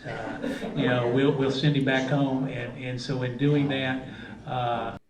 Oh wow!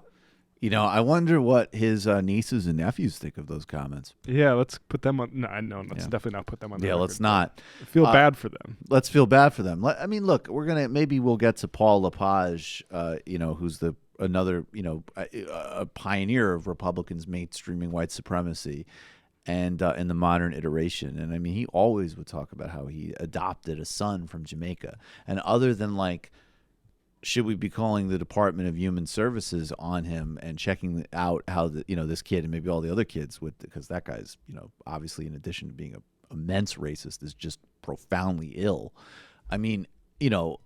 They're always going to go to that, and the only thought it could sort of bring up in one's mind is like, Jesus, what the fuck's going on in that family? Lepage, by no other news, is back in the news cycle saying that. Well, go ahead. No, it's just that the Electoral College is the only way we're going to maintain white majority in this country. Right, 70%. Okay. And just adding to really filling out the circle here, Dave Rubin, and I actually think Dave Rubin obviously is mostly just a total empty void who has no. To say he's an empty suit would be to like is actually not true, because suits. It's an insult to Men's Wearhouse. It is an insult to Men's Wearhouse. You're gonna love the way you look. We guarantee it. But I do think his animus towards Muslims is actually, insofar as there's any ability for him to kind of form anything cognitively, is probably pretty sincere. And he writes, and he's quoting a tweet, but from some idiot named Jim Hansen, who was agreeing with who's saying Rashida Tlaib is a disgrace. Is the real racist. Okay, yeah, this is the tweet. Rashida Tlaib is a disgrace. She called Mark Meadows a racist for having a personal friend of the Trump family, blah, blah, blah, blah. She's the real racist, yada, yada, yada. I'm paraphrasing now. Dave Rubin, bingo. To leave is a disgrace and the racist here. Also, the day she was sworn in, she said she was going to, quote-unquote, impeach the motherfucker. So how is she even on this panel? Well, she was appointed to by leadership. In order to impeach That's how it somebody, looks. you need to be a congressperson, actually. So that's one of the main qualifications. Yeah, that was right. She has her outcome regardless of facts. Any Democrats want to chime in or not? Well, I don't know if Sam is officially a Democrat. I'm sure he's registered as a Democrat, so he can vote in primaries in New York State. Does hits for him. He does hits for them on MSNBC and otherwise. And, so I think Sam Seder qualifies as a Democrat. And here you go. He quote-tweeted Dave. And by the way, unlike me, because don't forget that a lot of this goes back to my free speech being silenced by Sam, because I called Dave a boo-boo word, though I insist stupid is just a descriptive word when it comes to Dave. Sam Seder tweeted, I'd be happy to discuss it with you, Dave. Sounds very, look forward to that. I don't know. It sounds like a good starting point of an open and free exchange of ideas. And let's just top it. I do want to just play Brenda Lawrence, because I thought, Ayanna Pressley also, of course, there was a lot of articulation of the affirmation of the fact that this guy, the significance of a president with these beliefs, saying this stuff. This is Congresswoman Brenda Lawrence from Michigan. Thank you, Mr. Chairman. I just want to put on the record as being a Black American and having endured the public comments of racism from the sitting president, as being a Black person, I can only imagine what's being said in private. And to prop up one member of our entire race of Black people and say that that nullifies that is totally insulting. And in this environment of expecting a president to be inclusive and to look at his administration speaks volume. Lynn Patton was my friend. We make her use the back door, but I guess I shouldn't have said that. All right, let's take a call. You're calling from a 646 area code. Who are you? Where are you calling from? 646, are you there? You're calling from a 646 area code. Who are you? Where are you calling from? Hello, 646. You're there. Hello, can you hear me? Yes. Hi, you here? Yeah. Hi, yeah, sorry. No problem. This is from Nigeria. I'm sorry, I missed it. Will you tell me your name and where you're calling from Hi. again? This is Sigil from Nigeria. Sigil from Nigeria. How you doing? Thanks for calling. I'm doing okay. Yeah, thanks for picking up finally. I called because I have two questions actually. Mm-hmm. Recently, Nigeria just held its election, and it took about 3 days for them to count all the votes because we still kind of live in the Stone Age. Mm-hmm. And Buhari won. He won re-election. And, yeah, he won the re-election. Okay. And I was kind of disappointing, but only in the sense that both of them were disappointing. So my question is basically, with Buhari being, I think, a threat to our national security and kind of stoking up ethnic animosity and things like that, how do you think a leftist foreign policy would handle conflicts in other countries that isn't kind of like an interventionist standpoint, but also isn't isolationist? I just don't know, what a leftist foreign policy the U.S. would look like. Yeah, that's a really big question. Do you want to just tell me your second question quickly so I'll try to get to as much as I can. What's the second question? Well, it's less important. You can answer the big one. Okay. Well, it's funny. I literally just recorded for patrons this Sunday. Daniel Bester and I did a a real grounded tour of like, what does this actually look like? And we looked at Venezuela, where, it's more easy, but also North Korea, and then India and Pakistan. And one of the things that I feel like sounds kind of generic, but I think is actually a really important point, because the difference between the project that someone like Daniel Bessner's working, and I would consider myself a part of, and I think a lot of other people fit in this in different ways, is it is a little different than the like venerable, important leftist tradition of like the Chomsky tradition of like, you dissent, right? Like, this is an empire. We're committing numerous abuses across the world, and you dissent. And that's part of it. We dissent and we oppose coups and invasions and all the rest of it. Of course. But at the same time, especially if you're thinking towards like, well, wait, how would you actually staff a presidential administration? And what would a policy be? It's going to come up with like the really important question that you're asking.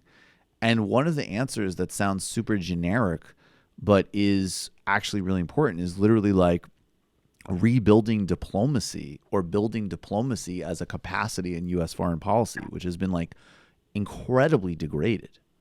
I mean, you look at post-Cold War, basically, just even before Trump was like gutting the State Department, right? Now, obviously, there's like much bigger structural questions of like, what is that diplomacy on behalf of? And I'm not pitting diplomacy versus military. Obviously, those things have worked. Like, is democracy like that even possible under late-stage capitalism, where it's all about how you can squeeze as much out of like a country poorer than yours as possible? Totally.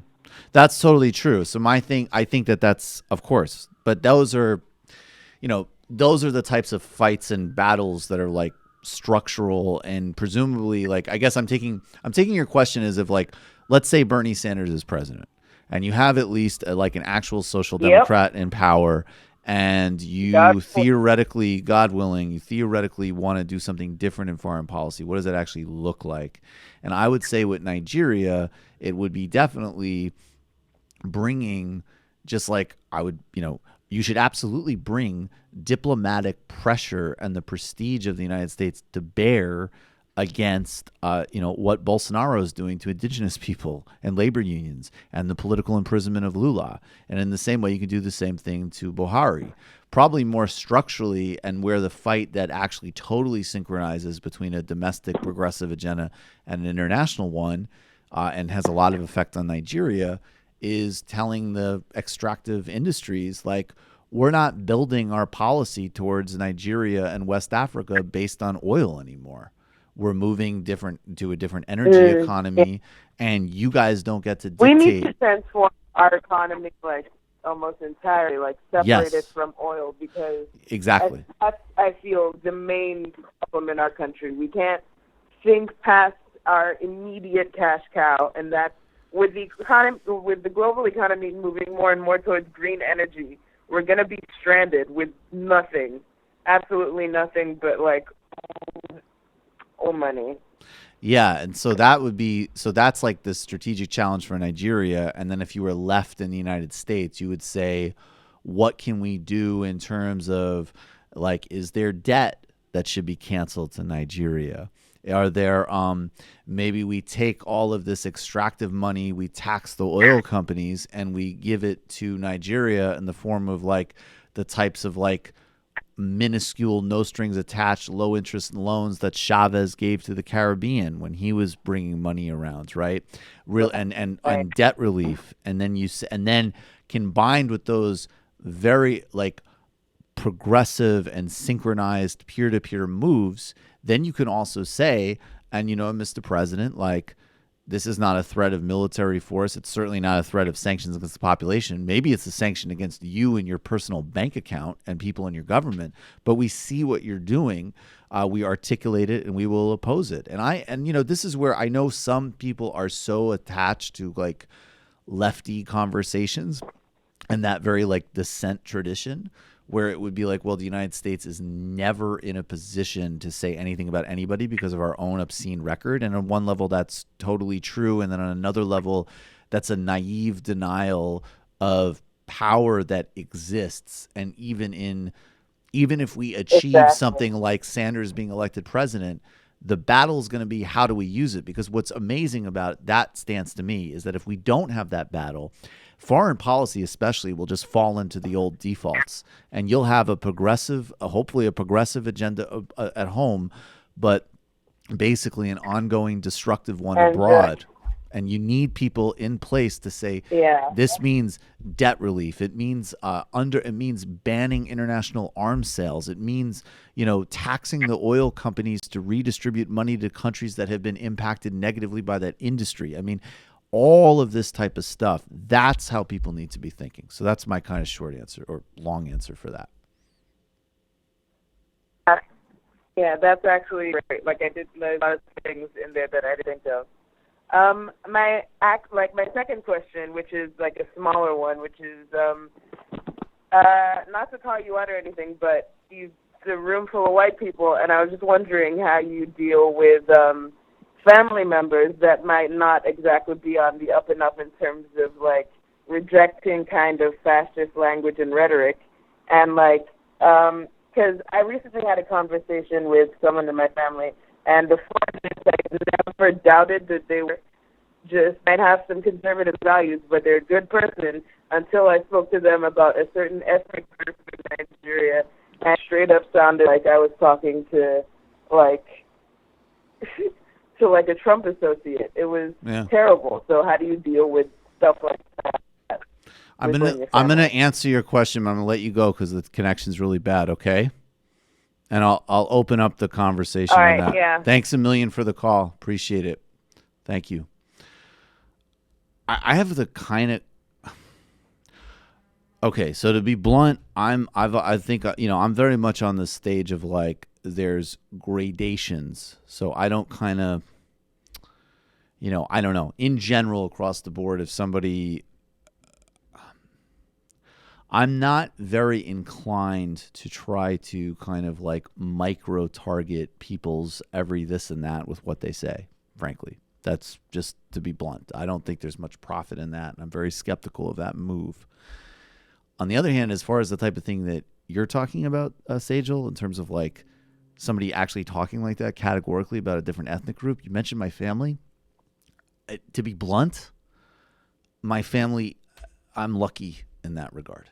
I mean, particularly my immediate family, look, as I always say, if you're white in the United States, if you're anybody in the United States, you've been racialized in a profoundly toxic way. And I'm sure everywhere else in the world with different configurations of ethnic division.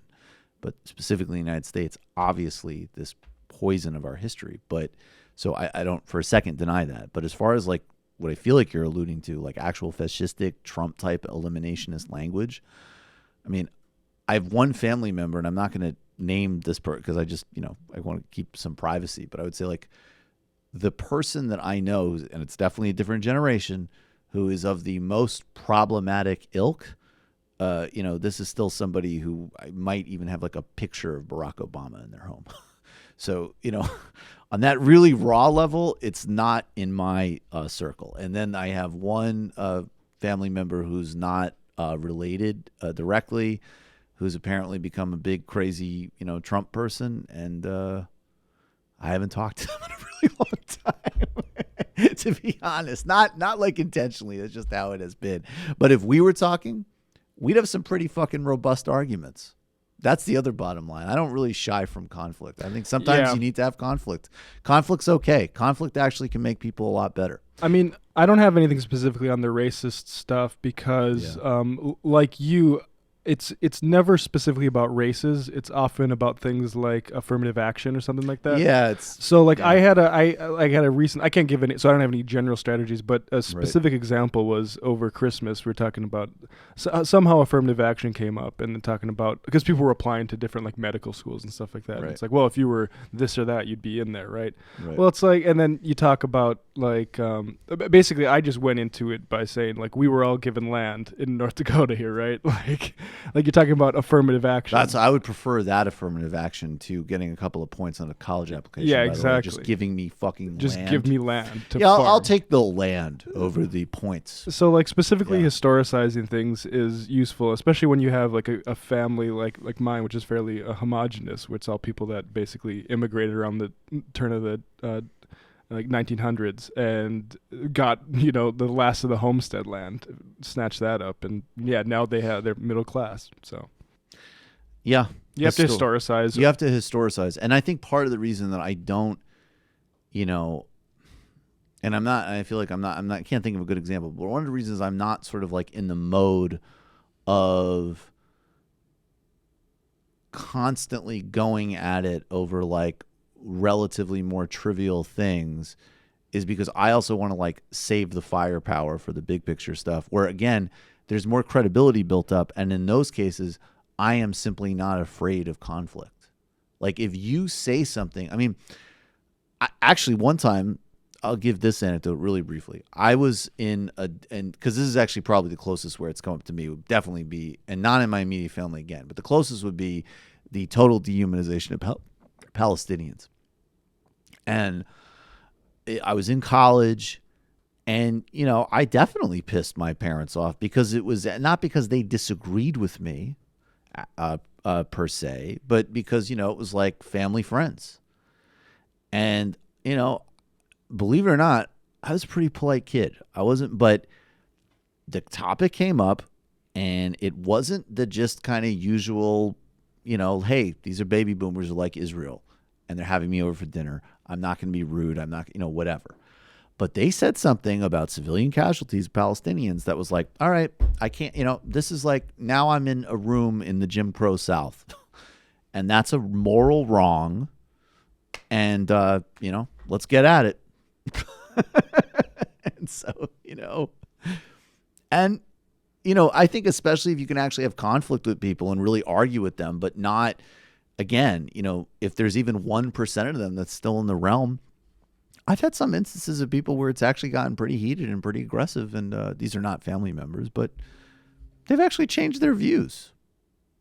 I remember one instance where somebody was like, you really pissed me off, and I thought you're being an asshole, but there was something that gnawed me about it, and I looked up some of the things that you said, and I'm starting to see that you're kind of right. I notice a lot of people who might have said more problematic things in the past go out of their way to make a woke observation about current politics. Totally. Like, yes. Especially when probably when I'm around, because everybody in my family knows what I do for a living, and I'm fairly argumentative in person. Right. But they'll say something like they'll agree with like an anti-Trump thing or something like that, and they'll like, oh, well, thanks for. Yeah, I thought that was pretty racist. He really stepped out of line when he called LeBron this or that. That was ridiculous. LeBron's a genius. Right, Matt? Also, I'd say, always interrogate yourself. Don't point out the speck in your neighbor's eye, lest you forget the log in your own. Is actually a very good saying. Brendan, got any thoughts? I think you guys covered it pretty well. Yeah, I think I guess like just kind of learn your own family's history and what they've benefited from systemic issues and or policies, and then you can kind of unwind whatever sort of disadvantages your more conservative and hoarding family members believe they have. Perfect. Or good enough. More like abortion's way more of a difficult topic for me and my family than races. I think that in my family, even this Trump person I'm thinking of is probably still pro-choice. I think I kind of came from an abortion on demand family. I think. What?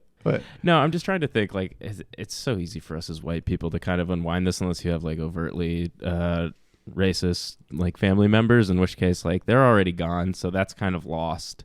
I think as long as your family members aren't like millionaires, you can convince them that they're on the decline and that their opportunities are diminishing, and we need to do a lot because you have a lot more in common with the homeless guy on the street than you do with Jeff Bezos. You're calling from a 847 area code. Who are you? Where are you calling from? Hi, Michael. This is Josh from Chicago. Josh from Chicago, how's it going? Good. I've found, by the way, just chiming in on what the other caller said. There's certain people in my life who I just don't talk about politics with at the end of the day. Although I have found that, particularly with one of my Republican friends, we were talking about, I think, the immigration stuff. And he's actually like, once we were not in like a tense, heated debate about this, he's actually for open borders. And so I think the common ground thing is bullshit. I've heard a lot of people saying, "Oh, can't you find common ground?" But there are certain aspects, if you actually, depending on how you approach it, that you can actually find some common ground, and then you can go on to sort of like either try to change their mind, or I guess coming from where you're, or telling them where you're coming from, if you approach it in a sort of less argumentative way, I've found, at least. I also think there's a different. I also think sometimes you can tell the difference between people who are really reactive because, you know, they're Mark Meadows and they're far gone, and sometimes people, and again, I'm drawing on the Israel-Palestine stuff. Sometimes that real extreme level of defensiveness is actually like because they're steps away from actually being like, you know what, this is actually really unacceptable. So you kind of have to gauge that. Anyways, Josh, what else is on your mind? I wanted to talk about what happened with the Labor Party, if that's okay, and get your thoughts on their latest move. Okay. So a lot of people know, there was the independent group that formed recently. I think it was 4 or 5 people from Labor, along with 2 or 3 people from the Conservatives stepped down and formed this stupid group. And of course, they were met with backlash by Sadiq Khan, who's probably the most popular politician in London, or one of the most popular politicians in England. And I think their primary reason was about being for a people's referendum. Labor recently is proposing a people's referendum. They just came out in favor of it. I think it's a good idea, but what do you think? 'Cause I think it basically just calls them out on the fact that this whole defection had nothing to do with the people's referendum, everything to do with Jeremy Corbyn. So the people's referendum, just to be clear, basically is voting on Brexit again. I think that, I mean, look, your read on it is 100% right. There's no doubt that this isn't about Brexit. It's about Corbyn, and it's about this religious devotion to this idea of quote-unquote centrist politics that only exists in these very elite spaces. And I've talked about this in a variety of ways, and I won't kind of restate everything, but all of the polling indicates, whether we're talking about the United States or the UK, that there is not some, right-wing economic but socially moderate silent majority out there at all. If anything, it's the opposite. So, it's all about hating Corbyn, and it's all about not wanting to reverse austerity and do something to deal with the structural crises in the UK. I think that on one hand, you got to say, look, you can't. The United Kingdom has been in crisis for several years and before Brexit because of austerity and because of the massive increases in poverty and inequality. And of course, the inequality goes back decades, and it's the neoliberal turn and deregulation and blah, blah, blah, blah. But there has been a massive increase in just raw human suffering under the Tory governments going back to 2010 when the David Cameron, Nick Clegg coalition government came to power. So the UK, there isn't just every time you have a conversation about a future-oriented crisis that is completely negating a current one, be really skeptical.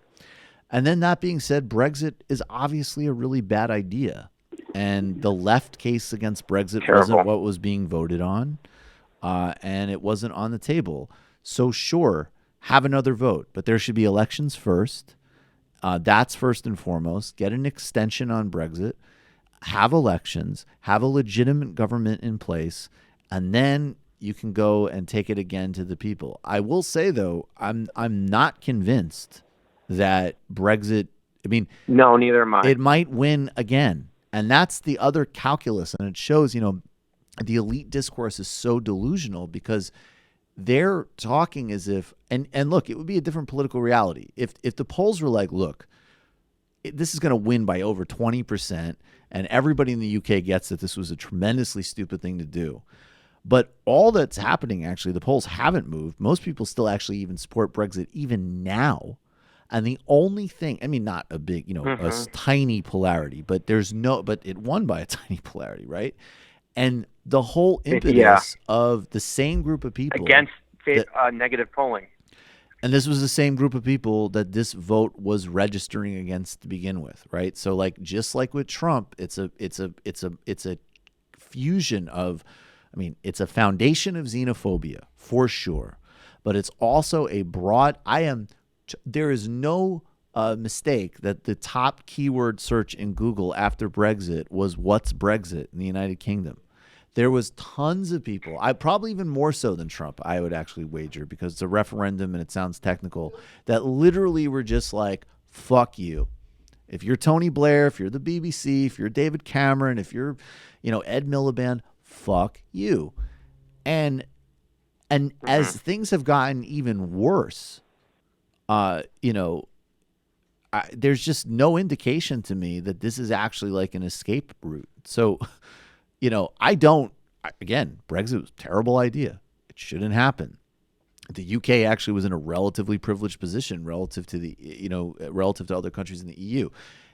The way the EU is constituted definitely would harm the ability of a government to be truly democratically socialist and progressive.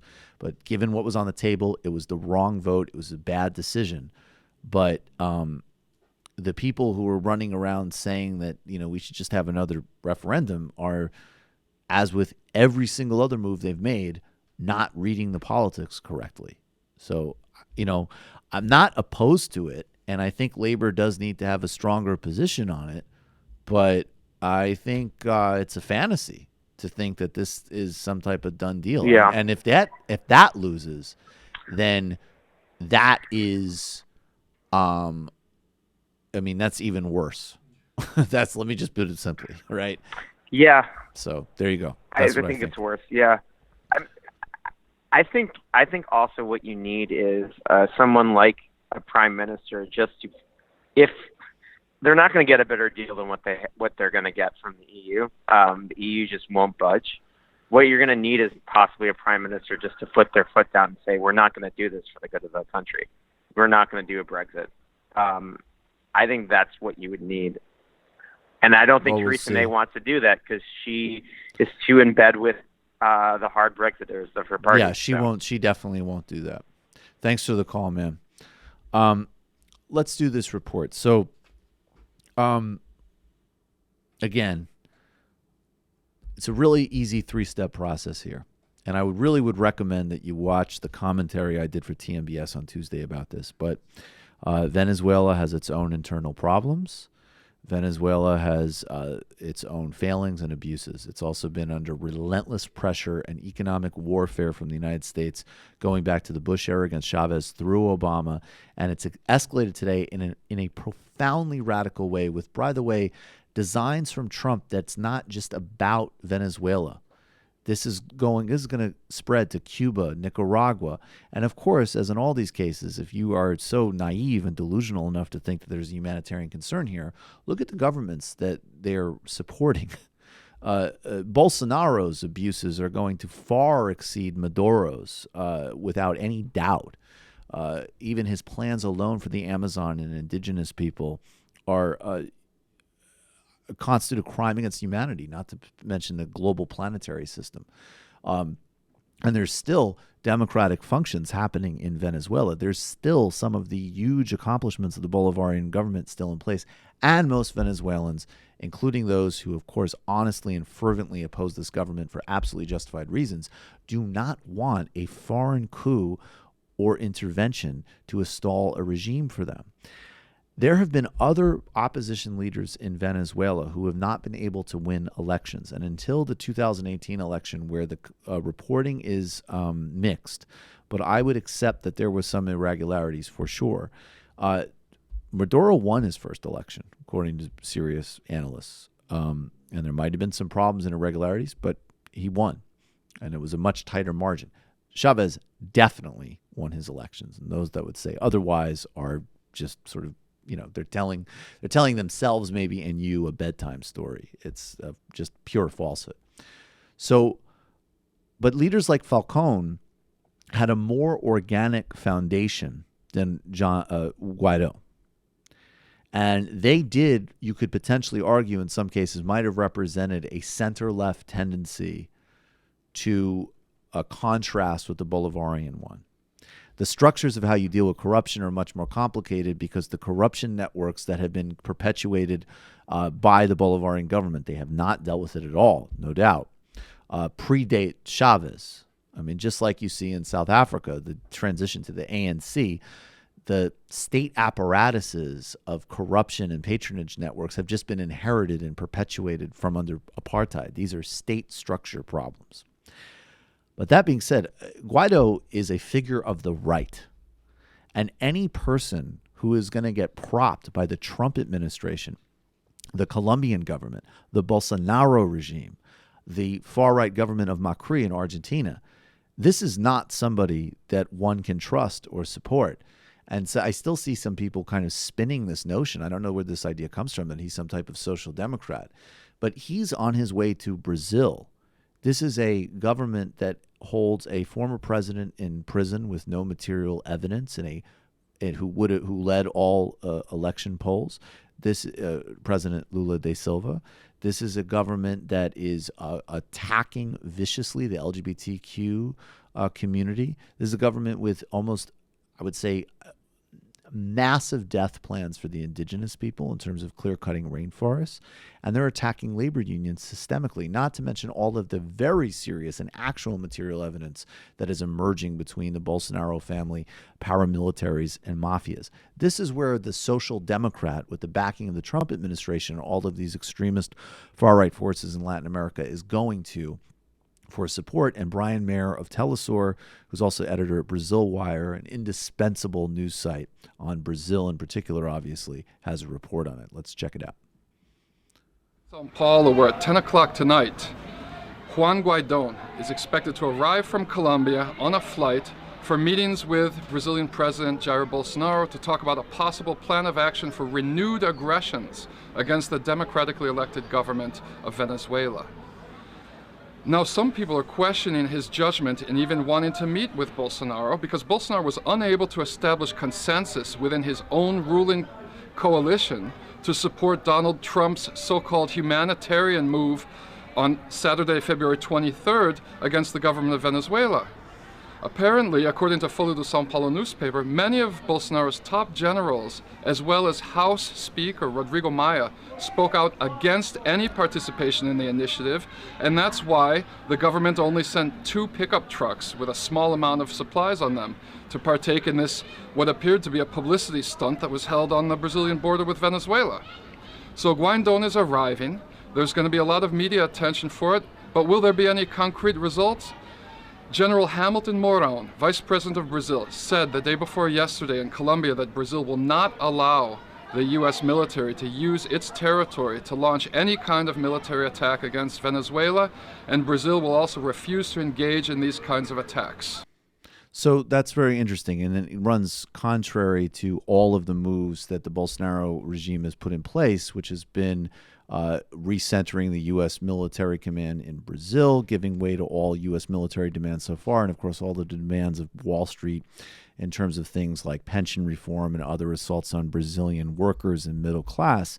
But there's a practical reason here. One is political. The Brazilian people, even though they took a far-right turn in this election, are not eager for some type of catastrophic military adventure at Venezuela. And also the Venezuelan military is in much stronger shape than the Brazilian one, and doing this would be extremely dangerous and destructive to both sides.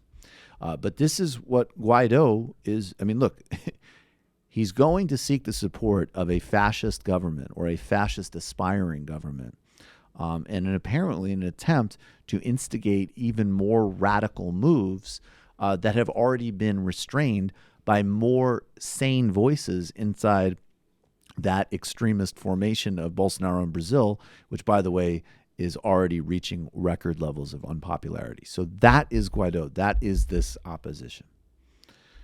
You're calling from a 904 area code. Who are you? Where are you calling from? Hey, I finally got on. This is Adam from Florida. Hey, Adam, what's going on? What's on your mind? Well, I actually had two questions for you guys. One of them is about the filibuster. Can you pick one? Because we're going pretty tight. Okay, sure.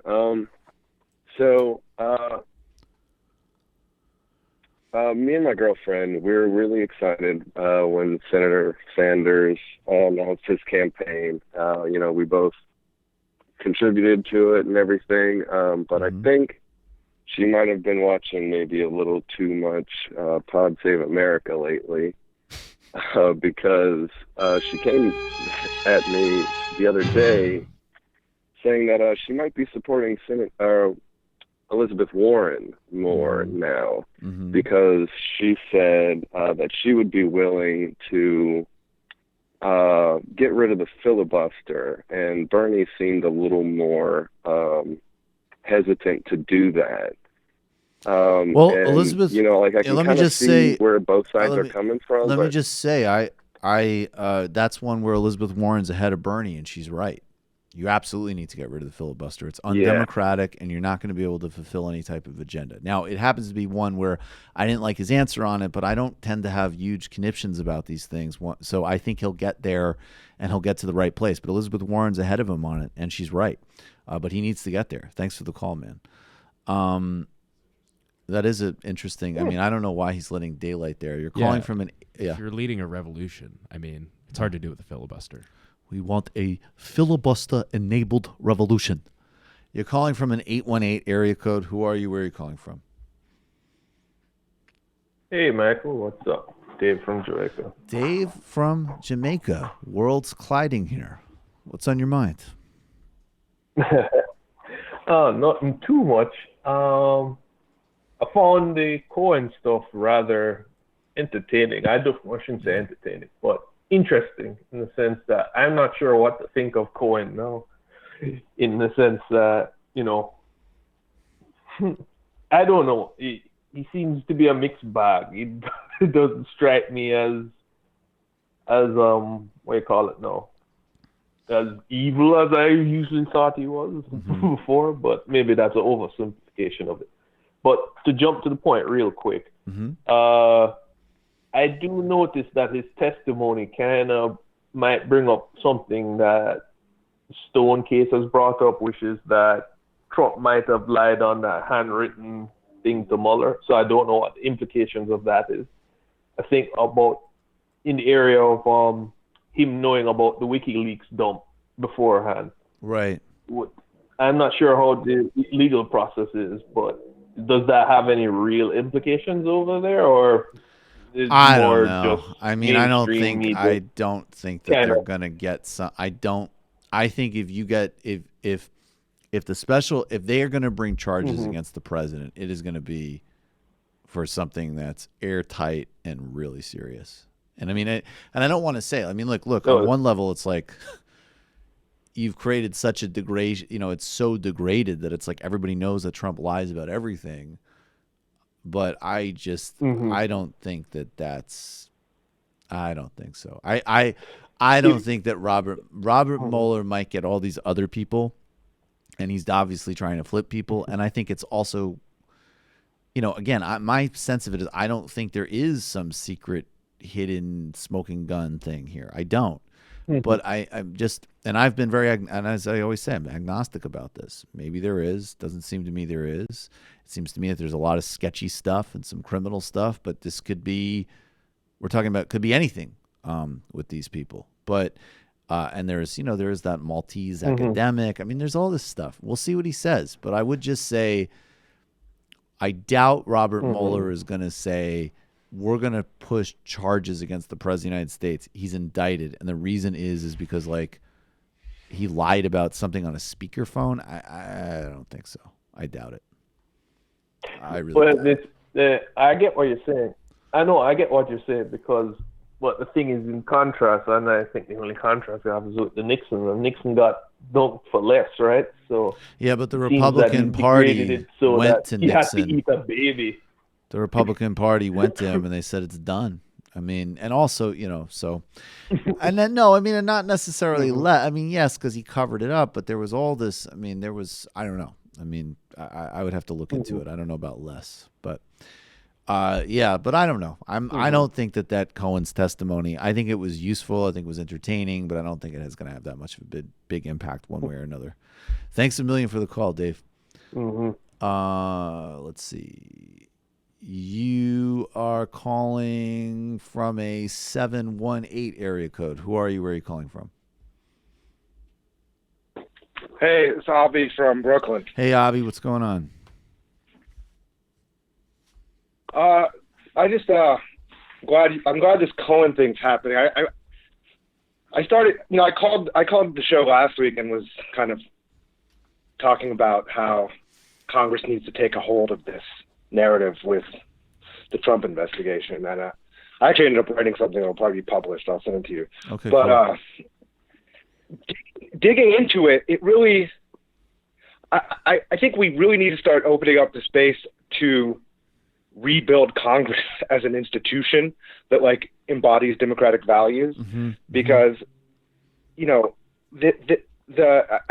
you're doing a great. I love that you're doing so much on Brazil, and the more I dug into that, there's really a lot of connections between the modus operandi in Brazil or Italy or any of these places and the like internal corruption in the U.S. Definitely. Right, in terms of the corruption of our political system. Absolutely. Yep. And like this, there's like a terror. Like I was like actually terrified by looking into these like connections between, the part that hasn't really been exposed so much is that like there's connections between all of these institutions, like even the Department of Justice and the big law firms that represent the oligarchs, right? Oh, definitely. Like that's like where people go, right? And so it's, we're seeing this I really feel like we're seeing this emerging new. It's like it's the new form of third world policy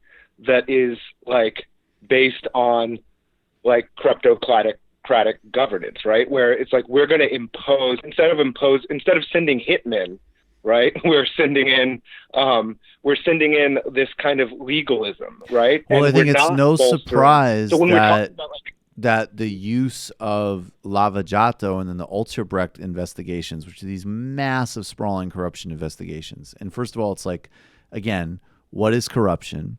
What are you exposing? And also there's a major difference between a party saying we need to cut deals with other parties in order to govern because that's literally how this system works and dispense money versus like, stealing money from a food bank, right? And then the fact, so again, leaving aside all those complexities, and then it's like, well, why is it that these corruption schemes that, certainly are systemic, but it's like the people with the least again, Lula is the obvious example, right? This is a giant in global politics and Brazilian history. There's way less evidence against him than others. And then he's put in prison without any material evidence and silence to keep him out of an election. He almost certainly would have won. I mean, this is absolutely, of course, we're going to pretend that this doesn't have something to do with the fact that the Workers' Party refused to privatize state oil and strategic industries. I mean, it's delusional to think otherwise, of course. Yeah, and when we're thinking about where we go with the Trump investigation and how it can result in progressive ends, we have to think about like, how can we use this to expose, like, because Trump is in the midst of this exact problem, right? He is this problem in America, right? Like Trump is the oligarch class, like using skirting the law, but using his financial power to corrupt our political system. So it's really if Congress started actually investigating not just Cohen, but how real estate is used as a way to hide foreign money, and how these operators void the law in all countries, right? How they're buying everything through LLCs, and how they're and how it actually negatively impacts our rents, our ability to afford homes, our ability to create public policy that's not directed towards billionaires, right? But it's not just something happening in Brazil or in Italy or in Peru. It's something that's happening also in New York City, right? Well, the big question, global, Well, what's happening too is I think that, and of course it's always been true that there's massive inequalities and so on. And it's not just a question of overseas, because of course all of these really truly extractive policies have always existed in the peripheries, right? So it's West Virginia or Appalachia or inner cities or people of color, right? But one of the big symptoms and kind of like things that have happened, particularly like in the last couple of decades, and particularly actually after the financial crisis, has kind of been like this, like what we were exporting in the 80s is coming home, right? Like Paul Ryan's plan for gutting America's already small social safety net is almost like a World Bank IMF plan for the United States in a way. And so, this stuff is very globalized and it's cross-migrating. We're not just exporting it and imposing it anymore. Obviously, it's still way worse in terms of what we do to a place like Haiti now, but it's here.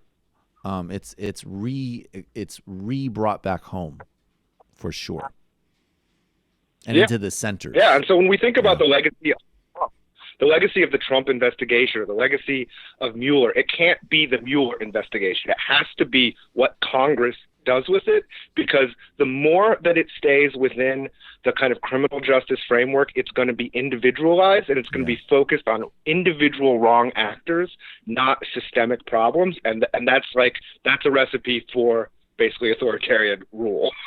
Well, that's the pattern. I mean, I keep saying it. It's a generic anti-corruption politics is the handmaiden of global fascism. In India, there were massive protests against the Congress Party.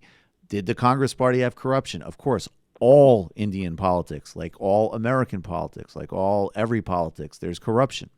But it was used in very specific ways, including by people very close to the BJP, to delegitimize the Congress Party. What does that lead to? Well, it leads to this ethno-far-right, dangerous BJP government. And, of course, not to say Pakistan is obviously an incredibly dangerous place, and it does back terrorism. That being said, the Indian policy by Modi the past couple of days, if Imran Khan did not de-escalate by releasing this pilot, we could be this is the most likely place of a nuclear exchange in the world. And the BJP is escalating because they're worried about regional elections in May. In Brazil, that's the story I cover a lot. Anti-corruption politics leads to Bolsonaro. It delegitimizes an incredibly successful and important party that's still struggling there for democracy. And by the way, in recent news, Fernando Haddad, who was the standard bearer in the last election, who I had an opportunity to spend a little time with a couple months ago, right before the election against Bolsonaro, they put out and blared that he was facing corruption charges. Well, in his case, they actually just dropped them within the last week. And they were like, oh, no, actually, it was nothing. But it's like, oh, really? The same judiciary that's been raging lawfare against Lula and the Workers' Party, they just happened to leak these charges a couple of weeks before the election, and the whole election's built on an anti-corruption narrative. I wonder what role that plays, right? I mean, and contrast, I do want to say in Haiti, the movement that's been taking place in Haiti deals with a massive corruption scandal, but the demand has been a restoration of democracy and overturning of the order, not just stop corruption. Because if you just narrow it to these corruption cases, you don't deal with institutional questions. I agree with you completely. Send me the article. Thanks for the call. Sorry. But we are running tight.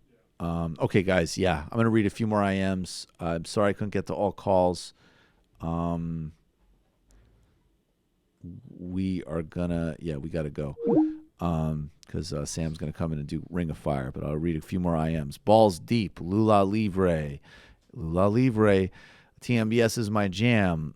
When are you guys going to upload New Dork's interview with Scotty B?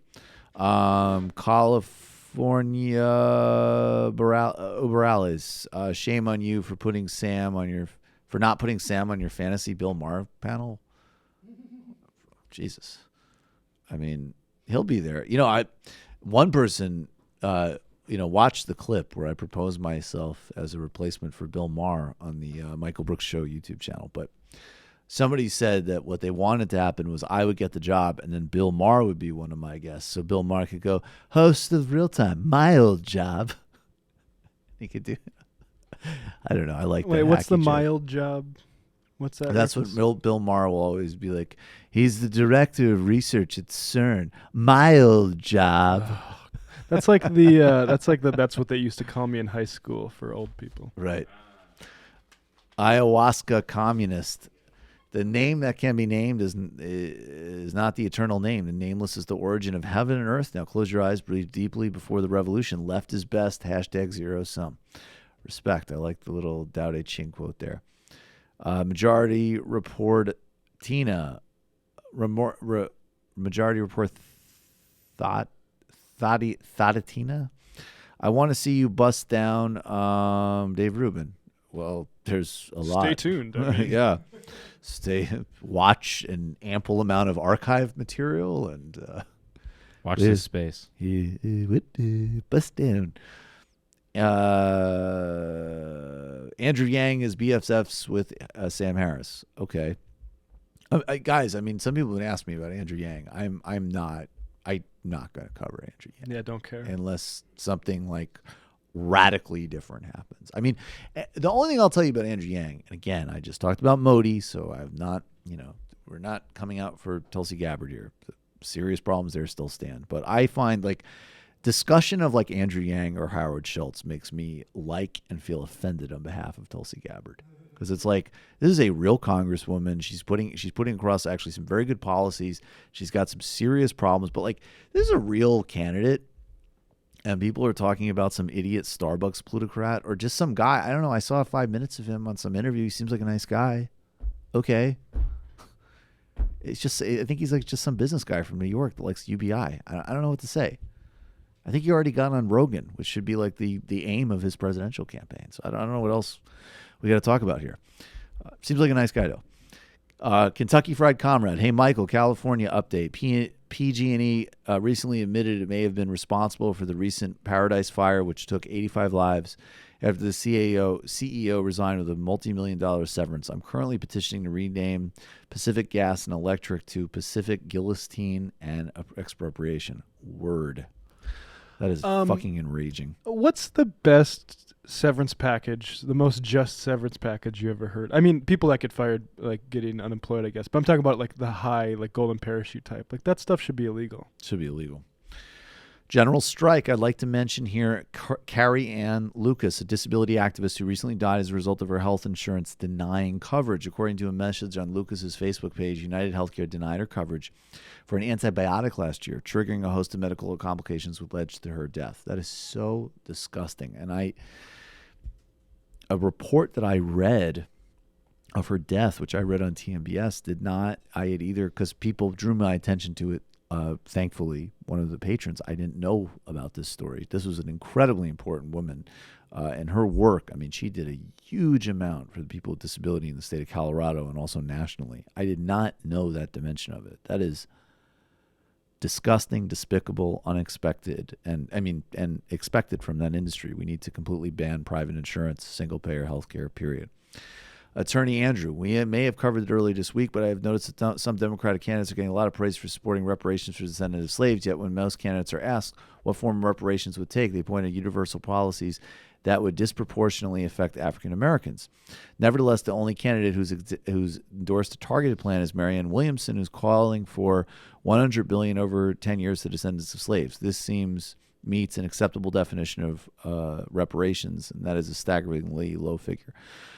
Look, I can't get into all of it, but I agree with you. There's one candidate. Marianne Williamson is another. She's a spiritual teacher and author. She's running for president. She has a reparations plan. No one else is supporting reparations. Nobody. And in fact, if we're doing the programs that are universal but would disproportionately affect African Americans, Bernie Sanders is still ahead of the curve in that regard. I haven't liked his answers on reparations. Look, it's a whole other debate and conversation we can have. But do not allow a candidate that does not support reparations to say they support reparations. And the media allowing that to happen is a fail. That hurts both the reparations and universal programs because it racializes universul programs, which is going to hurt it politically for a lot of people. Exactly. And it isn't reparations. And it is not reparations. Yes, Benjamin, I'll talk more about Netanyahu soon. To be honest with you, I got to tell you, I mean, especially in the context of like the fact that this whole system is so far to the right there, the new evidence from Geneva on the war crimes in Gaza, it's like, yes, of course, there's a huge amount of corruption in Israeli politics, but we will talk about that more later. All right, the final I am of the day.